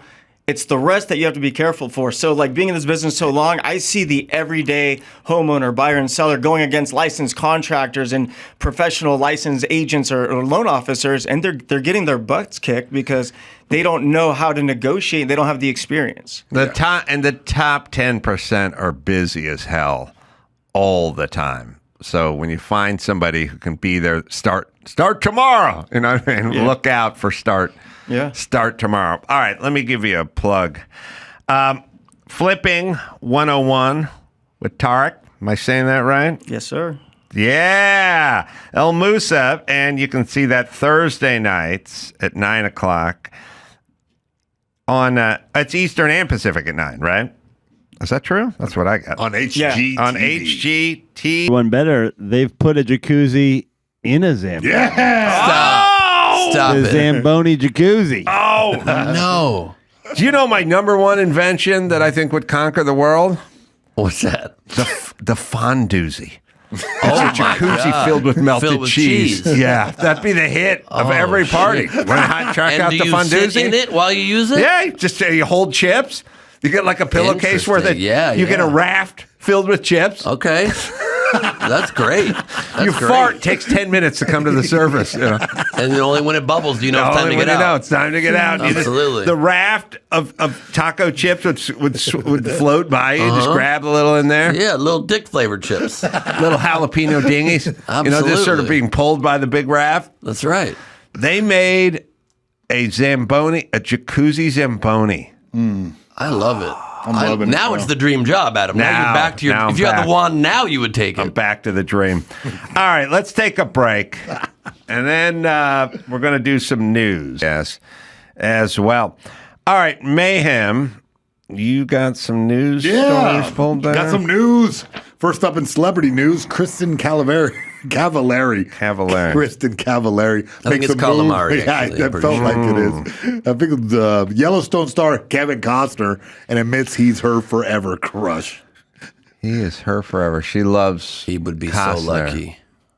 You like her? I love her. What do you like about her? I just think she's beautiful. I'm a brunette guy. I usually don't like blondes, but she's something about her. Beautiful. Great face, great body, great vibe, classy, stylish. Really? Yeah. I find her very annoying. Really? Grating. I mean, I shouldn't even be saying this because she dated my friend, but really grating. Yeah. Who'd she date that you know? Jeff Dye. Oh, Jeff Dye, yeah. He has feelings about that relationship. I think he does, yeah. Yeah, he may have a couple. Yep. I may have heard some. Yep. I should have never said this, but she's very attractive, I think. All right. Well, we're going to hear her? Something's on the screen. That's why I thought there was a clip or something coming. Yeah. This was her responding. She responded in text on her Instagram story, "Given my number, forever crush." And even that picture is hot that she did it on top of. She's like laying in bed with like sweats with her legs half crossed, ready for Kevin Costner to walk in this room and Tatanka, you know what I mean? Tatanka. Giovanni Tatanka Oachi. Bijmiello. That's right. Does, I like to think Costner's above this. Oh, no doubt. But I don't know. He's also 80 and she's 30. Yeah. But he looks... He looks good. He looks good. He just made me a video. He did? Yeah. What do you mean? For no reason? I told him he's 69 years of age. The guys... You told him he was 69? No. Wait, who's 69? Costner, 69. Sorry. The guys from Dry Bar, which, by the way, my special is available at Dry Bar now, but you would have to subscribe, but shall be released for free on YouTube coming up shortly, so people are aware of that. As soon as Shelby does it. The guys from Angel Studios went and had some sort of meeting with Costner, and they asked him to, say hi to me, or he said hi or something. We're as a kind of the only celebrity friend I have that Jimmy's a celebrity, but I knew him before he was a celebrity. Right. So Costner was always a celebrity before I got into show business. So he may be. I mean, what movie other friends do you love him from? Is Dances with Wolves, or is it all of his 19 sports movies? The bicycle movie. The bicycle movie. American Flyer. I don't know that one. Yeah. Oh, come on, Sweet mustache. Sweet mustache. Yeah. By the way, I'm sorry that I couldn't come to the Christmas party. That's all right. I heard you had a great party. I had a slightly even crazier event I was invited to beforehand that I could not say no to. Well, I was that's an event fine. with Oprah and Meghan Markle. I had to not. Oprah? I had to go to that. Oprah Winfrey. You've heard that of her. Oprah? Yeah. Yeah. What was that? It was a gala honoring Tyler Perry, the Paley Center honors. And I mostly just went because I heard there's like some rumors that maybe Meghan Markle and Prince Harry were on the outs, and I wanted to get a chance to make my move. Get in there? Yeah. They, in terms of shooting your shot, Kelsey did that with Taylor Swift and worked out pretty good, great. right? Yep. Like, why not? 100%. Yeah, I heard they're on the outs, and I tried to get with the Prince myself. He tried to give it to Prince. He seems Mayhem and Harry. I like that. I know, it's hot. He seems like a zero to me. He's boring. I met him. Yeah, he's like a standard, Standard English ginger. white guy. Yeah. So anyway, I like Costner. I'll tell you, underrated Waterworld. Yeah. Interesting, kind of dynamic, innovative, had some cool things. Led to a whole attraction at Universal. Dennis Hopper, funny, smokers on the Exxon Valdez, guys. Anytime there's stunts on jet skis, I'm in. Anytime guys are jumping jet skis, I'm in. Yeah. And there was a part where Costner slaps the little girl and says, "What are you doing?" or something.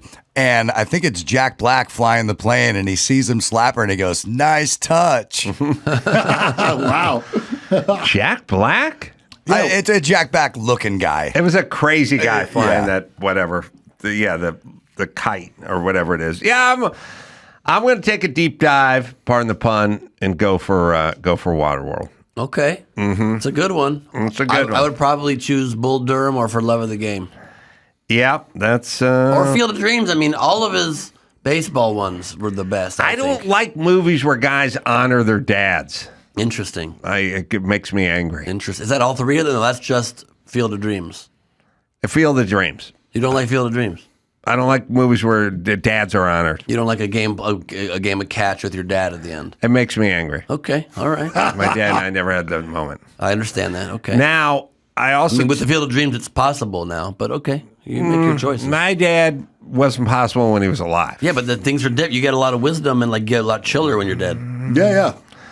My dad's died a couple of months ago. I haven't heard anything from him. Really? That's because you haven't built the jazz club yet. A jazz club. My dad could play the trumpet. I hate dusty movies. Mm-hmm. Like that movie where The Rock played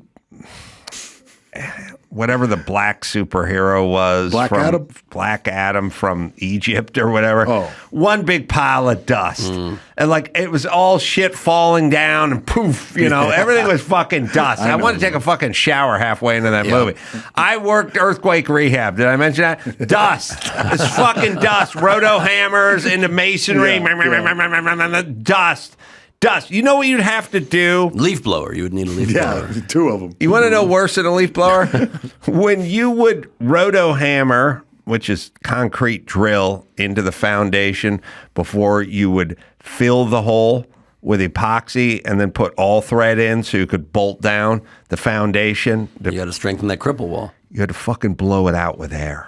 You know what? 100-year-old footing foundation is when you're underneath a fucking building and you got to bring in compressed air and Are you just using one of those cans you use for your computer, or is it more leaf blower industrial strength? We had compressors all over. On a construction site, you'd have one, 20-gallon compressor.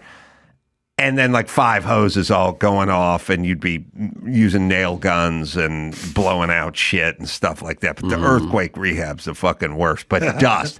I don't like dust, but I don't like movies that are dusty. Yeah. But then that stupid Black Adam movie, all it was dust. Dust storms blowing in. I think you were talking about Scorpion King. No, I'm talking about, I won't see that one either. But Waterworld. Oh yeah, zero dust. Zero dust. They wish they had. They prayed for dust. There wasn't dust to be found. Yeah, that's why I like it so much. Yeah. I mean, Field of Dreams. They had to drag the field once, so it got a little dusty. True. True. All right. If only they had a Zamboni instead of the boys just scraping the infield. You're right. With that long net thing. That weird mesh screen thing. I also like watching that though, because I always think they're going to miss part of the dirt, and they don't really miss any dirt. So anyway, she shooting her shot with Costner. Yep. Yeah, because he just recently got a divorce. She's just broke up with this 24-year-old TikTok boy. So do you have that Costner video, Joe? Did we ever send that to you? No. Huh.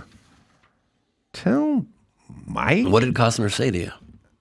Oh, he was talking about me having to do a clean set for Dry Bar. Oh, yeah, I was going to ask, would you be able to do a clean set for Dry Bar? Fuck no. Tell August to send it to you. I think he has it. I've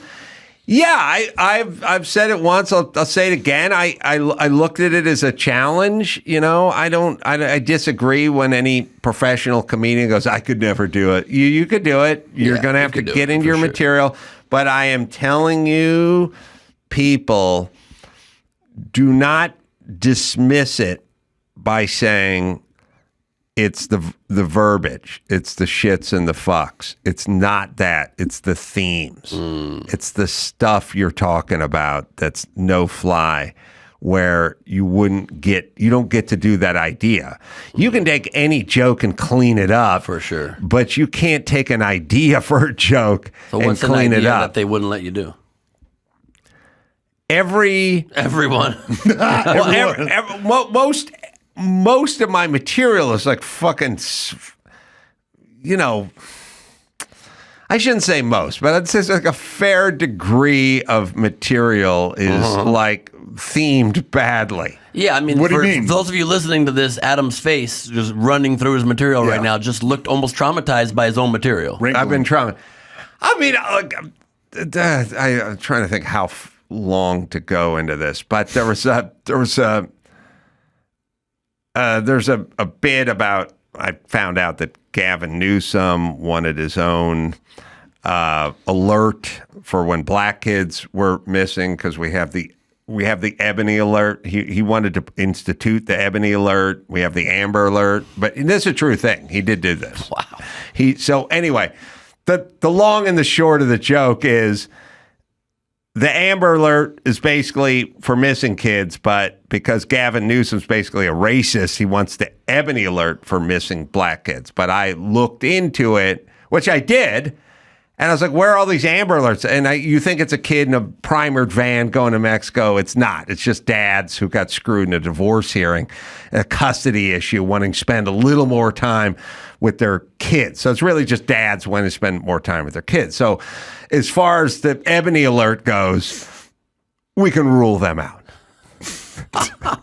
If a black kid goes missing, we got to look now. Because it's not dad trying to get an extra game of Parcheesi. That's almost the reason why you do need an Ebony Alert. Right. And so, while there's no profanity whatsoever, right, I understand. Thematically, I get that. It's a harsh, the racist, are too dark. Racist joke. Well, a lot of people are policing material because I think going to be doing an OnlyFans set soon. Oh, really? And they don't want you doing like anything offensive or political. I'm like, on the site? OnlyFans? Yeah. What? They want it to be it can be titillating, but it can't be, they don't want politics. They don't want, I'm like, are you sure there's like lines there's lines here? Okay. Wow. Yeah, I was astounded. How does that work? I don't know. Where do you shoot it? Ice House, I think, is they do their tapings. Oh, OnlyFans does. Oh. Because they have like non-adult stuff now. OnlyFans TV or whatever. Yeah, because didn't Whitney Cummings do one? Yeah, she did the Burt Kreischer roast, and she did a stand-up thing for them, produced a show.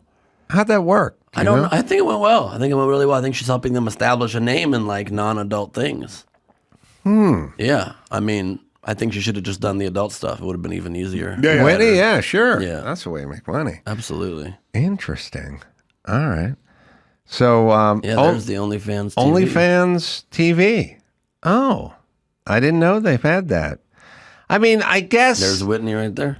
I guess everything is just eventually spreads out and just becomes mainstream. Pun intended for OnlyFans. Yeah. And gaping even. Yeah, it's like everything starts as something and then just sort of becomes something else. What they said, eBay started as a place to only sell and trade Pez dispensers. Really? Yeah, and now it's just all things.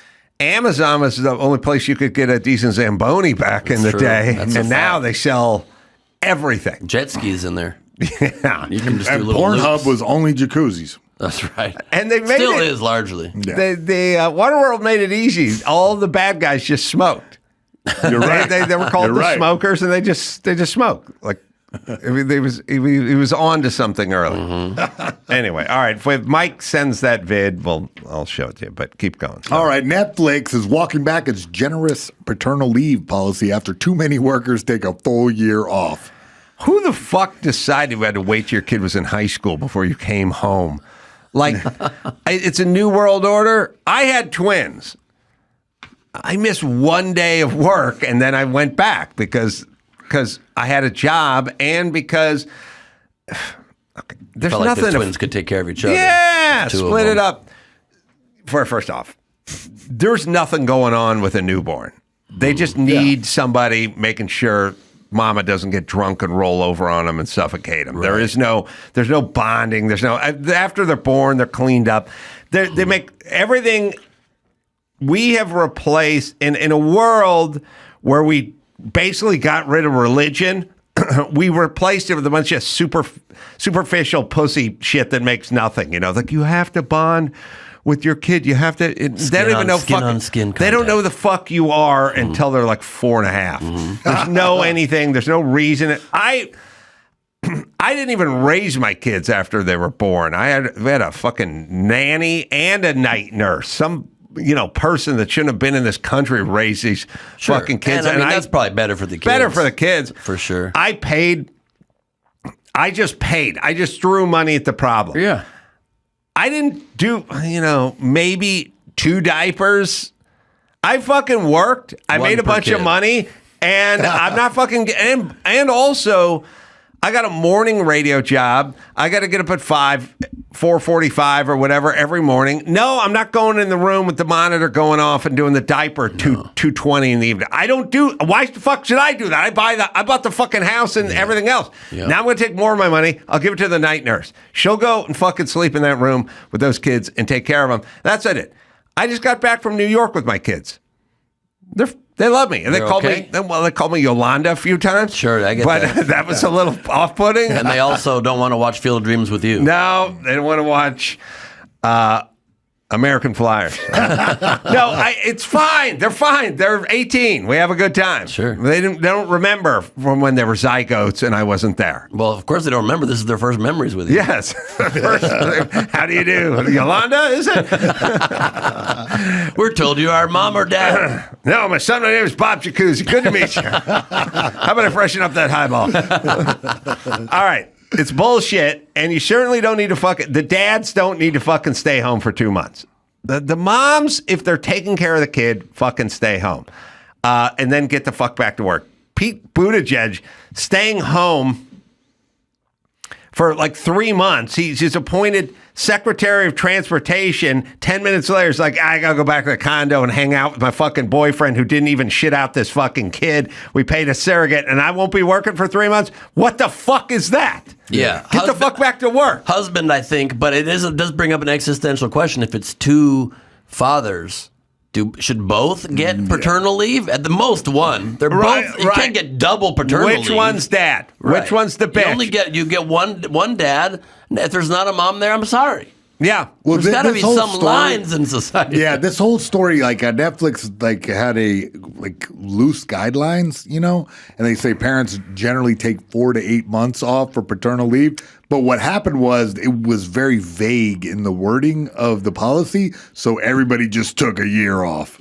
And, Well, the other thing that people do is they'll just take full advantage of whatever the system is. That's what I'm saying. It's one of those system hacks. Why didn't they just make the rule more specific? They don't have to roll back the whole They should have done it that you can take as much time off as you need or share your parenting with up to 3 other people if you give them your password. The Family and Medical Leave Act it applies to companies with at least 50 employees, requires employees to offer up to 12 weeks of unpaid parental leave. In some states, New York, New Jersey, Connecticut, Massachusetts, California, Colorado, Oregon, Rhode Island, and Washington, D.C. are required to offer 12 weeks of paid parental leave. Fucking 3 months of pay. Yeah. It's probably what the drones are in New Jersey. They're looking to see if people are indeed parenting or if they're just out on a Zamboni having a great hot tub old time. You can find, remind me, because Dawson sent me a note. I made a joke about Pete Buttigieg. You can find that Waters clip from last night. Maybe I have it somewhere, but I made a gay joke about him. But what's kind of funny? What's interesting, if you do enough shows, is the host will react and laugh when the host knows that was a spontaneous answer and not one that was chambered. Mm-hmm. Because they'll tell you we're going to talk about this and we're going to talk about that, right? But then every once in a while, they'll go somewhere else. And the thing that's kind of interesting, anyway, the thing that's funny is the guy who ran the van, they show up in a big Sprinter van to your house. Oh, to do the hit from in front of your house. Mobile studio. They put a background. They put the earbud in, the ear thing, so you can hear the feed. And no TV monitor, which is insane in these trucks.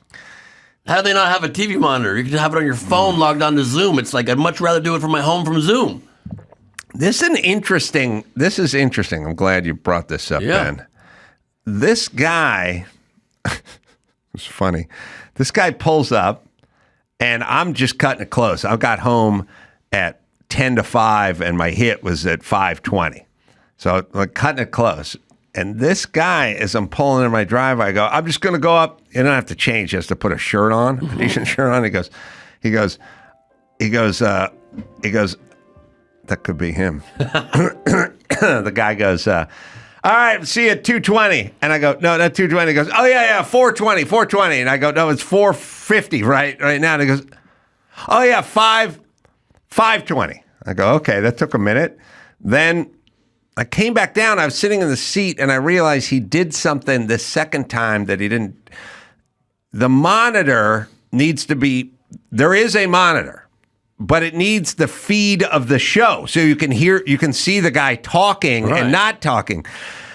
The monitor had me on it, right? That's what they have, right. And I go, the last time I had this guy, he did the monitor with me on the monitor, not the feed of the show, and it fucked the timing up a little because I couldn't see, and there's a 2-second delay.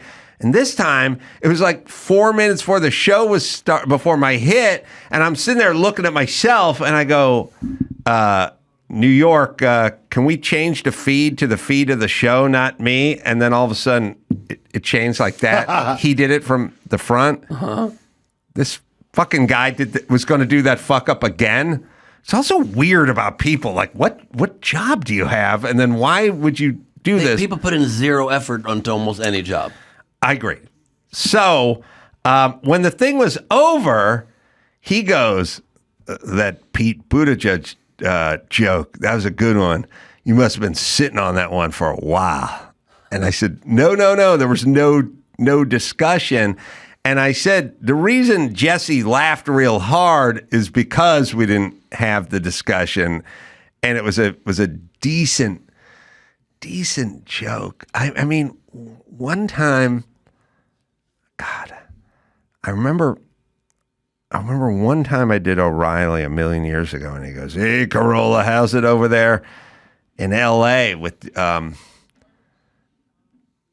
He said something like with your cocaine and your and your movie stars or something, and I said, well, first off, it's fentanyl and prostitutes. Like, and he just laughed because he thought he was going to fucking zing me getting out of the thing. Now, it wasn't all that funny, but it was to him because he knew there was no prep to it. That's, But are you you remember the Buttigieg joke? It's there. I think we got the clip. You can watch it.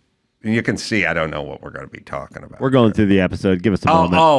Okay. When you pointed into the thing, sorry. Also, when you're in this mobile truck, even when they do have the video feed of the show, it's better, but it's still a mind fuck because you're trying to be in the moment talking to somebody, but you're watching them on a 2-second delay. So it's like you're experiencing instant nostalgia of life that just happened and trying to time based on the past. That'd be a good John Lennon song. Thank you. Instant nostalgia.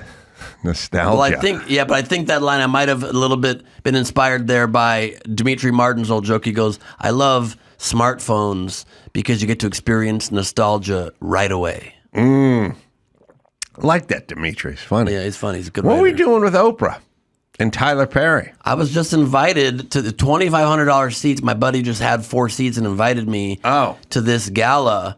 And I thought I was going to be like hobnobbing with Ted Sarandos and Meghan Markle and Oprah and Tyler Perry. And they had security around all 4 of them. And you couldn't even with $2,500 tickets, you couldn't get near these people. Really? I was shocked.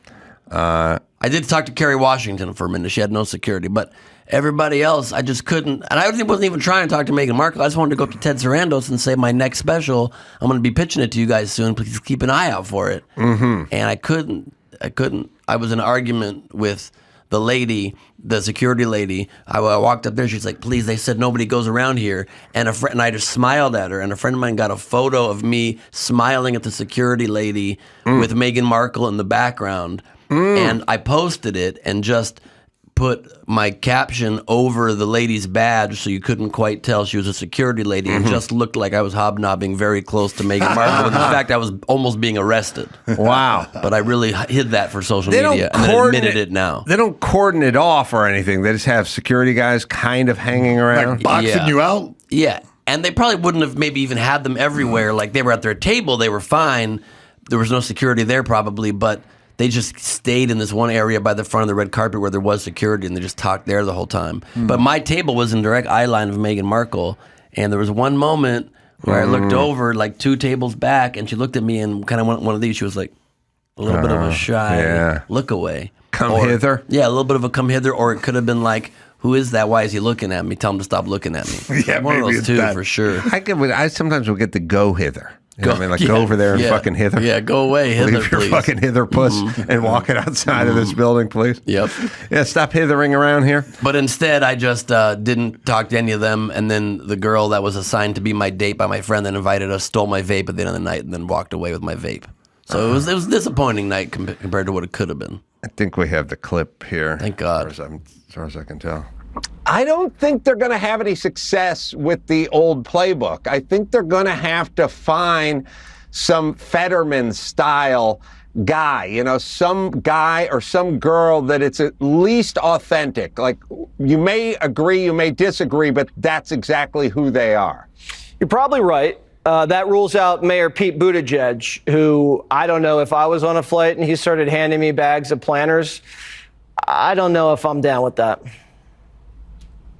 Well, if Buttigieg comes up behind me and offers me nuts, I am going to be scared for a moment. All right, I'm kicking you off this flight, Carolla. That's enough. You're going to have to listen to his podcast for me. Yeah, he wouldn't have laughed that hard if he knew it was chambered already. Also, nobody in the world knows, looking at that beautiful city backdrop behind you, that you're in a guy's van. I'm in a guy's van. He's offering you candy, and they think you're in a beautiful LA TV studio. He later took me to Mexico. We had a Amber Alert type situation. I love that. It was zip ties and duct tape and Tijuana or bust. And I was abducted. Yeah. Best day of your life. Yeah, but I got him to put ESPN on the monitor finally, so I had Just some to cover the noise. back there. Yeah, he shoots, he scores. You sit in a van. They have you sit on a little bolted down stool, uncomfortable. Yep, and they hook you up. They always ask you what ear you want the monitor in. The feedback thing. I'm always like, I don't know, whatever you like. And then they put the mic on you, and then I'm always also astounded when it's television and they don't make any effort to adjust. They want you to come early for sound check and video check, and they're always like, "Can you say a word? Hello? Yeah, we're good, thank you." Like they don't adjust. Can you look this way? You're shiny. Talk louder. They don't care. They don't care. And every once in a while, they get you to do even more work where they have you hold up the white balance card, where they go, "Can you hold up the white balance?" And you hold this thing like you're like an inmate in a penitentiary, you just hold this thing up and they go like, oh, they dial in the white, whatever. And there's Photoshop numbers on there. That's right. And they get rid of the badge. That's right. All right, one more, Mayhem. All right. Well, we'll go with this. Luigi Mangioni's grandmother left his family members millions so long as they didn't commit crimes. Wow, all you had to do is not shoot a CEO in the back in Manhattan. You could just lived in Maui for the rest of your life. That really gives. God. Yeah, it's my He was a rich guy who wasn't even insured by that company, right? Mm-hmm. Yeah, that's apparently the situation. I think he just got kind of indoctrinated by a lot of books that he read and very angry at the system as a total and decided to make himself the vigilante that, showcased the... I mean, the healthcare system is super broken. Doesn't mean you should murder people, but it is. But they don't have, in all the covers, they're like, it's completely, he took a life. But these healthcare companies are taking like thousands and thousands of lives, and nobody cares. It's easy to see both sides of it if you look into it because, this healthcare executive was, responsible for a lot of people getting denied care, and this guy fashions himself a Robin Hood type figure to take from the rich. And he's a fucking nut. You should kill yourself when you plan assassinations. Make you your first target. That's what I would like to put on one of those electronic freeway signs. If you are going click it or to ticket, do a don't murder, drink and drive. You're going to do, if you're doing a murder-suicide, let's start with suicide, and maybe we'll get around to the murder. Make it suicide murder, you really cut down the murder rate. I think they should call it suicide murder to stop. Right now they go murder-suicide, and we got a dead wife over These here. people are stupid. They'd probably fall for the order switch. Yeah, they go, oh, what is it? The old it? switcheroo. It's classic. Yeah, it'd be like rabbit season, duck season with Bugs Bunny and Daffy. Oh, was that Daffy Duck? Yeah. You just switch it on them. You go, you're not planning on doing a suicide murder. Mind if I see that gun there, boss?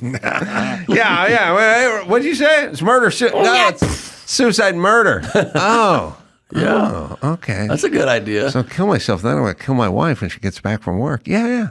Yep. Yeah, it's called. That's a good order, good plan. Murder. Switch. I like the script. The old switcheroo. I like that. Also, with the freeway electronic signs, even in this modern day of all sorts of substances, they still say don't drink and drive on those signs. Right. It feels like it's implicit permission to drive high. Yeah. Weed and They don't even want to mention it. Yeah, they have. I have seen some PSAs where there's like an actor explaining not to drive high. I've seen a couple. I like that the message really sunk in deep for you, though. Yeah, well, I was pretty big when I saw it, and I was trying to operate that big rig, and I was watching my phone, so I didn't see the whole thing. There's a don't drive high PSA that is done by an actor where they think it's real cute, where the guy's acting for the first 5 seconds, and then he breaks down the fourth wall and starts walking toward the camera going, I'm an actor, which I was going, oh, you're such a fucking hero admitting you're an actor. And he's real serious about but the thing that's kind of funny about it is they don't say don't smoke pot. They just go, don't smoke pot and drive. They're not trying to convince you. It's long gone are the days where we're trying to convince people not to smoke pot at all. Right. Now it's like, you're smoking pot. Right. Just don't operate a dirigible. Right. Listen, I'm an actor. We're all doing meth. That's when right. you do meth, what we want to make sure you don't do is also fly an airplane. Yeah. That's all we ask. I don't know what it would be called. A anti-pot?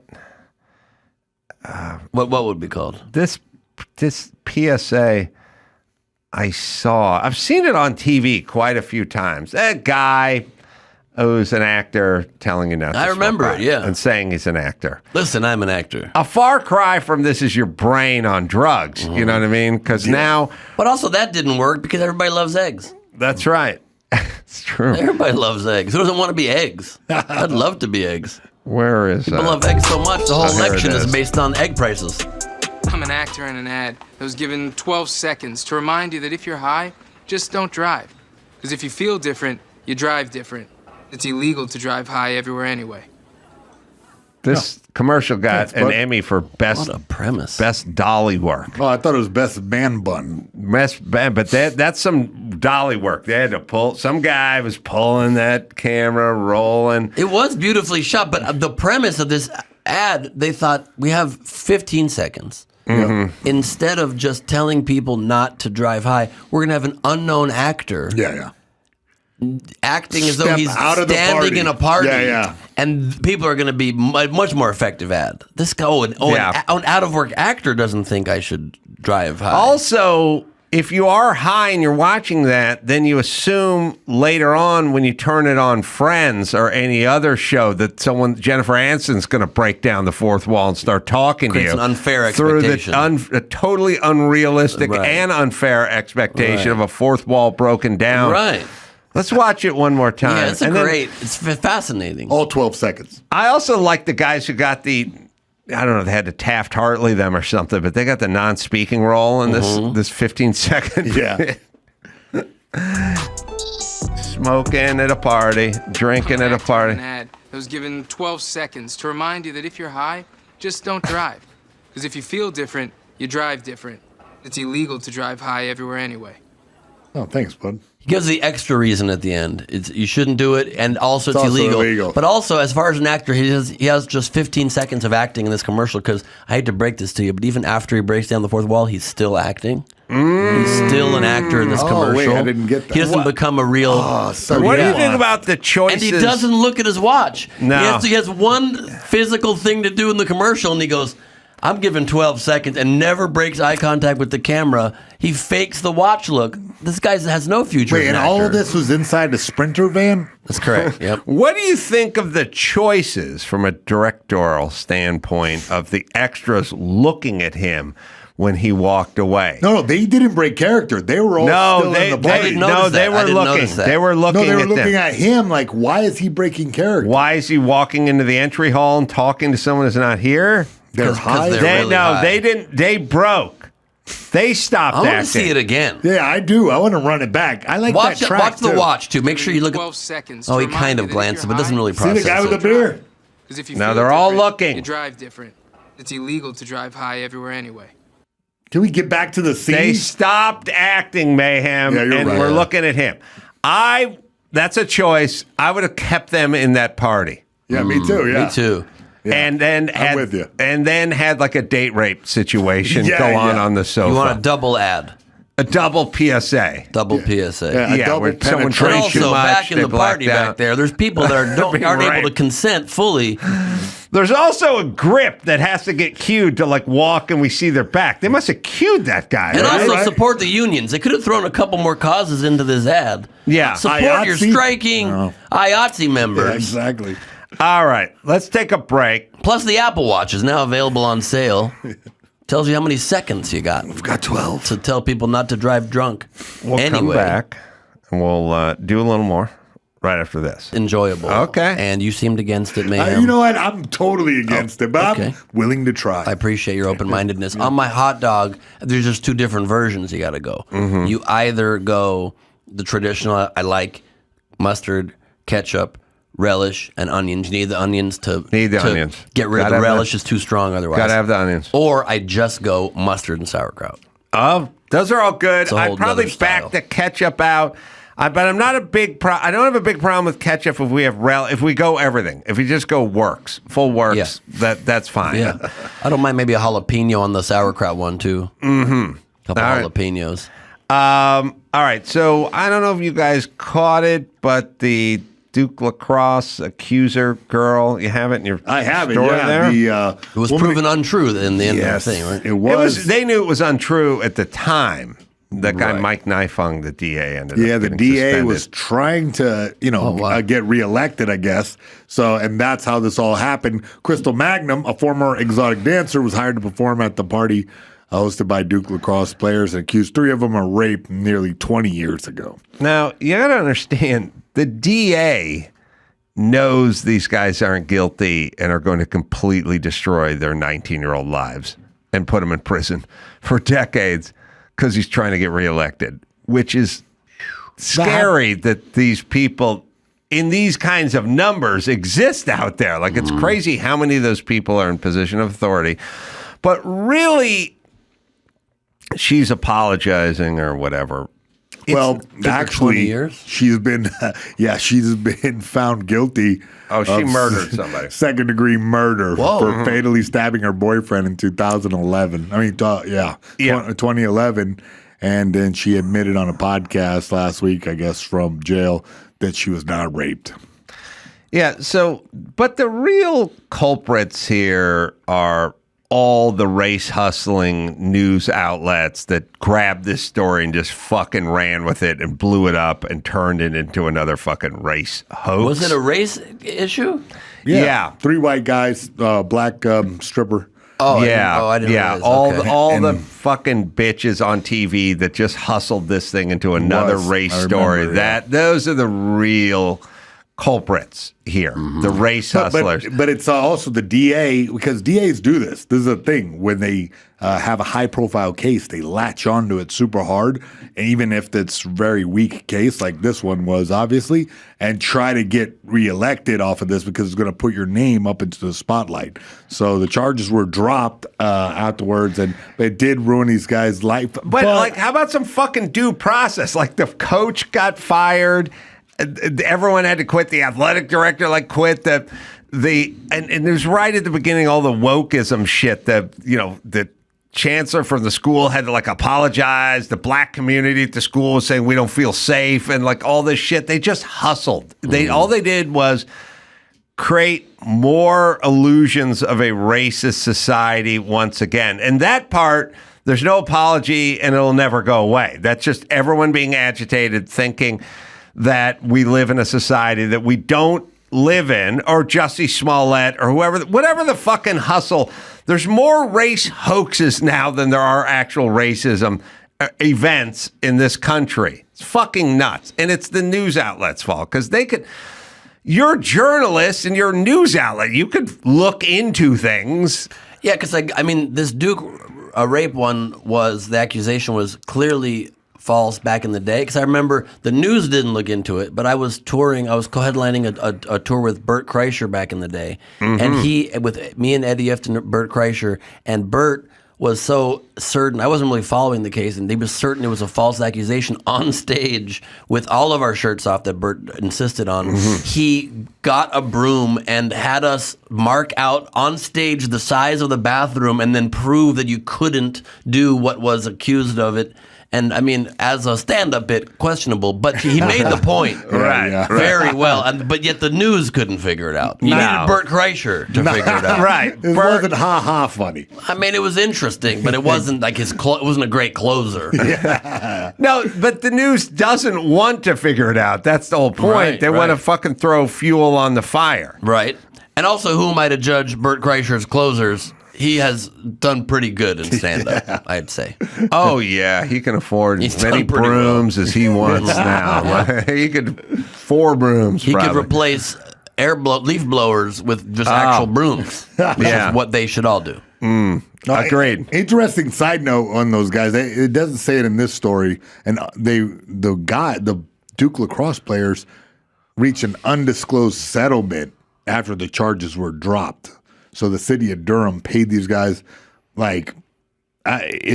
somewhere I read millions of dollars because of this thing. So it may have ruined their life in the short term, but made them very rich in the long term. I would want the amount to be disclosed. After your life gets ruined to that degree, I would want people to know, but at least now I got $100 million. Right. Yeah. I did a bit right in the middle of all this stuff on Kimmel's show where I was doing like a movie trailer and I played an army, a high-ranking office guy.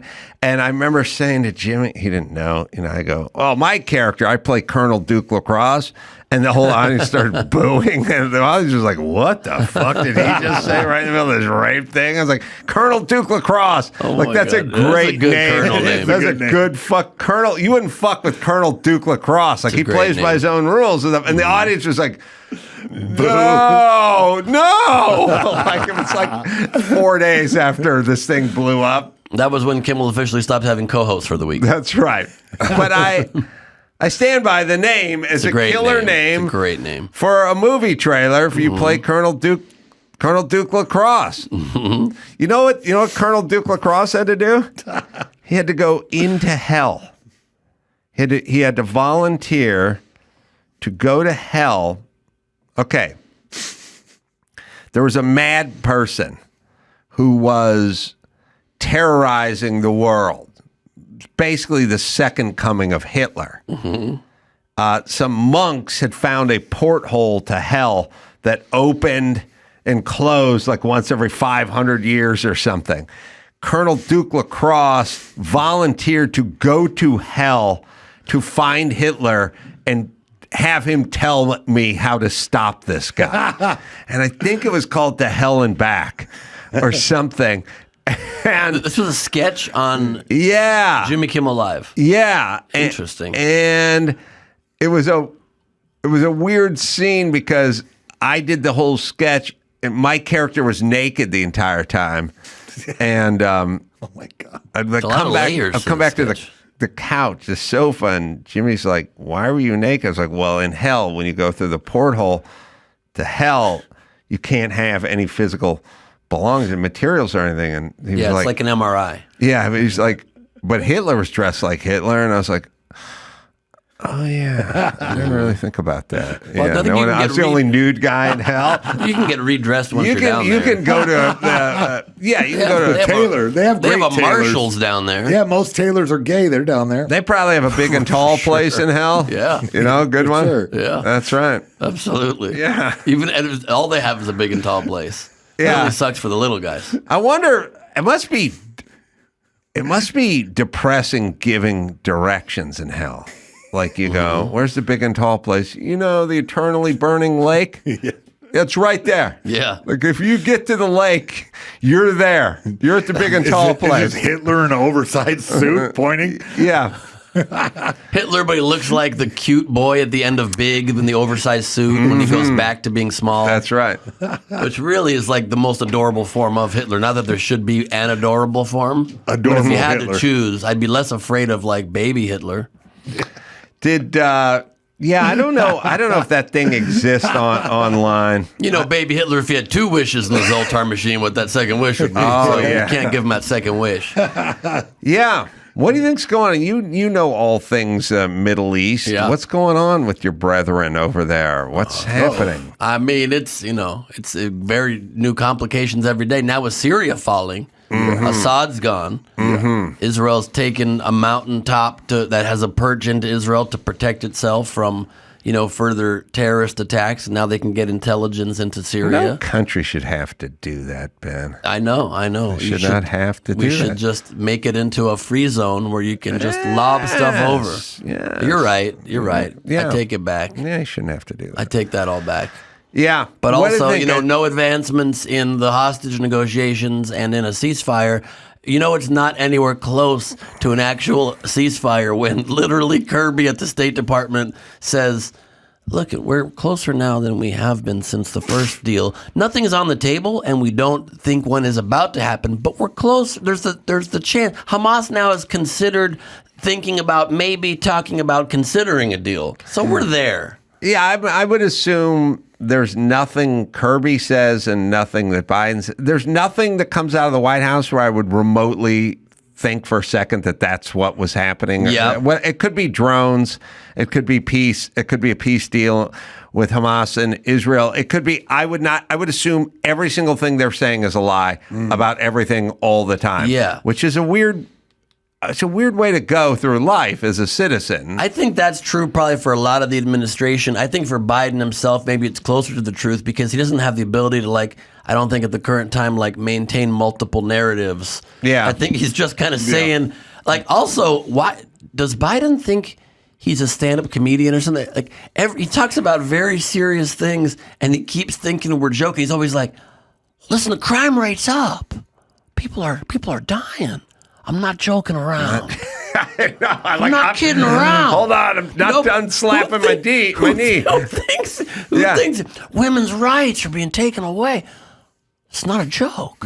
No joke. No joke, folks. Thank you for clarifying What that, if Mr. 2 days President. after what if he left office and 2 days later we found video of him right now riding a unicycle and juggling? Would our minds all just be blown like Kaiser Sosa? Yeah. It'd be a full non-limp Kaiser Sosa move. That'd be mind-numbing. That would be no mine. joke. Kaiser Soze, but yes, it would be mine. Soze, that's right. You're confusing him with Sammy tequila. Sosa. Sammy Sosa. This whole time I've been Sammy Sosa. Did he go the weird Michael Jackson route? Bleached skin, I think. He did? Yeah. Or am I mistaking another baseball Listen, player? baseball legends are turning white. It's no joke. It's no joke, It's man. no joke, Joe, folks. did Sammy Sosa go full? joking I mean, he around. just went. Whoa. Yeah, I told you. He's like Mambo number 5 Whoa. over there. Yeah, he turned into Lou Bega. He did, huh? Lou's begging his doctor for some whitening cream. What the? I've got That's Monica on interesting, my yeah. mind, folks. Not joking around. Why would you not want to look like old Sammy Sosa? I'd be like, This I'm is so fucking Sammy weird. Sosa. I'm getting into every bar free. I'm never going to pay for hot wings as long as I live. Yeah. I'll be the mayor of Chicago. I'll be the de facto mayor of Chicago for the rest of my fucking life. Instead of coming up to the bar and go, all right, homo, take your white ass out of here. He looks horrible. We're waiting for Sammy Sosa. He looks horrendous. They're like, he walks in now. They're like, Dr. Crohn's, your table is not ready. I feel this is what, like Magic Johnson's trans son. Mm-hmm. I feel like when society doesn't know what to do with someone, we just kind of go, we're done. We don't want to hear from you. Like this guy is one of the biggest names in baseball. And I've never seen him pop up on anything, Maybe he wants to try to get back into the league and set records as a white player. Yeah. He wants to do it both ways. You're right. even Instead had of both leagues, he wants to go both had the races. 2-finger to the heart, then up to heaven thing. I don't know if that works in dome stadiums. That's a strong I never point. Thought about actually. that. Does the finger point work in dome stadiums? You're just pointing to the air conditioning system. Yeah, there's a bar joist and a rafter up there. Thank God it's not hot in here. Right. This is crazy, right? Unbelievable. I mean, I can't think who he looks like. He looks like something, but it's really weird. Look, he looks like that guy that's like Scarface's best friend in Scarface. Yeah. With the bad skin, you know that guy? Yep. Yeah. That burns them. Yep. He looks like that dude a little bit. Something's amiss. It's really odd. Uncanny Valley. It is. Yeah. It is Sammy Sosa, but it's not. I mean, I almost don't understand what's happening. I think that's chicks. Looks like a Dracula kind of. Yeah, too. exactly. He definitely was Is suck your he blood. like married with kids and stuff? It would be weird to like be don't born know. to a black man and then your dad's white by the time you're 6. Oh, that's right. Because he's got a little. Hopefully, That he is knocked weird. up a blonde chick. What on earth? Now they're Yeah. cowboys?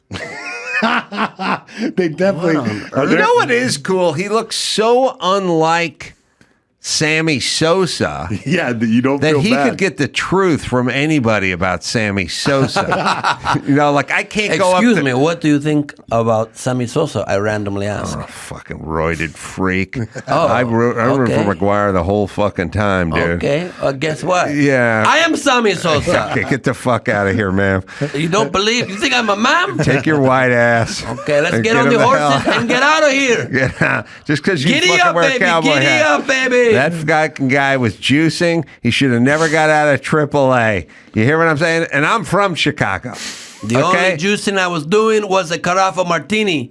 It looked like an orange juice. You mean an orange juice? Listen, I don't know where you white ladies get this thick accent all the time, but that guy was a black guy. I would like to speak to your manager. Speaking of black guy, that black guy was a black guy on baseball with his fucking roids. Okay, and everything I am else. Swiss on this because I am not him. But how dare you talk this way about formerly Right. dark-skinned Sammy Sosa? I can't go up to people and go, "What do you think of Adam Carolla?" They go, either you could in blackface. Who the fuck is Adam Carolla? Easy Or you're solution Adam for that. Carolla. Easy solution for that. Go Blackface? Soul Man style. Take those tanning pills Yes. from that movie Soul Man. Yes. Yeah. What's up with Sammy Sosa? Yep. Hard to know. His wife looks more like he used to look. Do you think people come up, the Sosas? Excuse me, are you Sammy Which Sosa? one of you is Sammy Sosa? I have a package for Mr. Sosa. Also, this guy's trying to make reservations in Chicago, and it's like, Sammy Sosa, table of 2. And like, well, we're fully booked tonight, but we can get Sammy Sosa. And then he comes in with his wife. Okay, get the fuck out of here. Oh, that's like...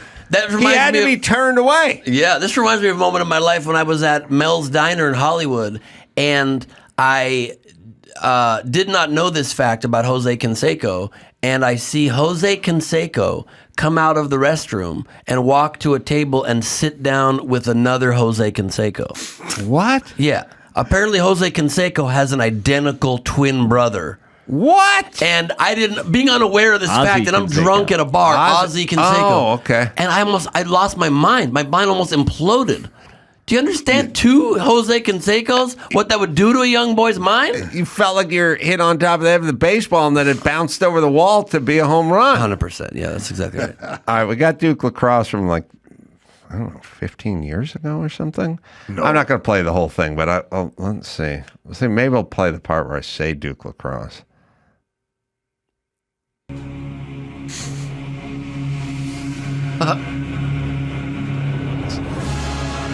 Hey, Adolf. Got a minute?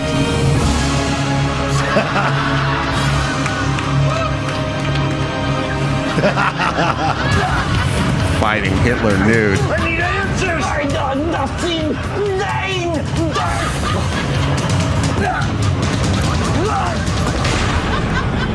Oh my God. Say hello for my final solution.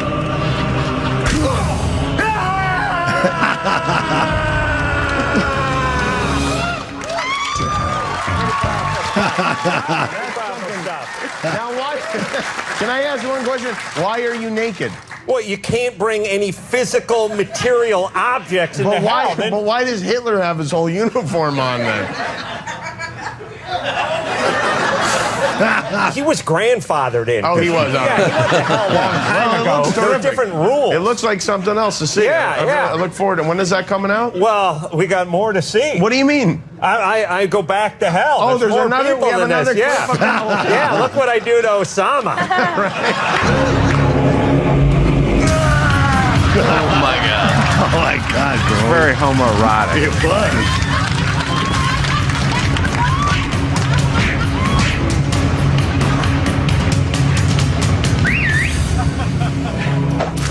Thanks, Grandpa. Nunchucks. All right. You get it. At some point, we'll find me Duke Lacrosse. We'll find some for another. Gotta show bring is him what out I'm of saying. retirement, bro. Colonel. Go on, nail it back. I forgot how much nudity. A lot. Was It's involved. gratuitous. Were you wearing hopefully like a dick sock or A something? thong? Yeah, I was wearing a dick sock. That's good. Yeah. But full ass out though? No, I think I was wearing like beige panties nude for the panties. entire. That's exciting. Same thing. as right now? Well, now they're called what's called tan, but yeah. Okay. But yeah, beige, flesh tone. Honestly, I have to hand it to ABC. They're owned by Disney, and you always think that you'd have to be like. They seem to approve a lot of sketches. Yeah, that you would not expect. Yeah, I don't know if they approved it or we just did it. Fair enough. Yeah, at some point I explained I'm Duke Lacrosse, but I don't know. So maybe at the top or. Now, did you discuss instead of the punchline before you snap Hitler's neck instead of this is my final solution? Was it pitched to you, say hello to my little friend, and you didn't want people to think you had a small penis? Oh, yeah. I should have thought about that. So that's why we needed you doing Punch Up. Thank you so much. All right, let's give some plugs. I'm going to be in Vegas at Jimmy's Club doing stand-up January 9th and in Solana Beach. Jay Moore and I are going to be there January 19th at the Belly Up. It's a fun club. It's a music club, but they do fun comedy there. Ben, well, he's got a podcast. He's got a stand-up special. The Mad King's the name of the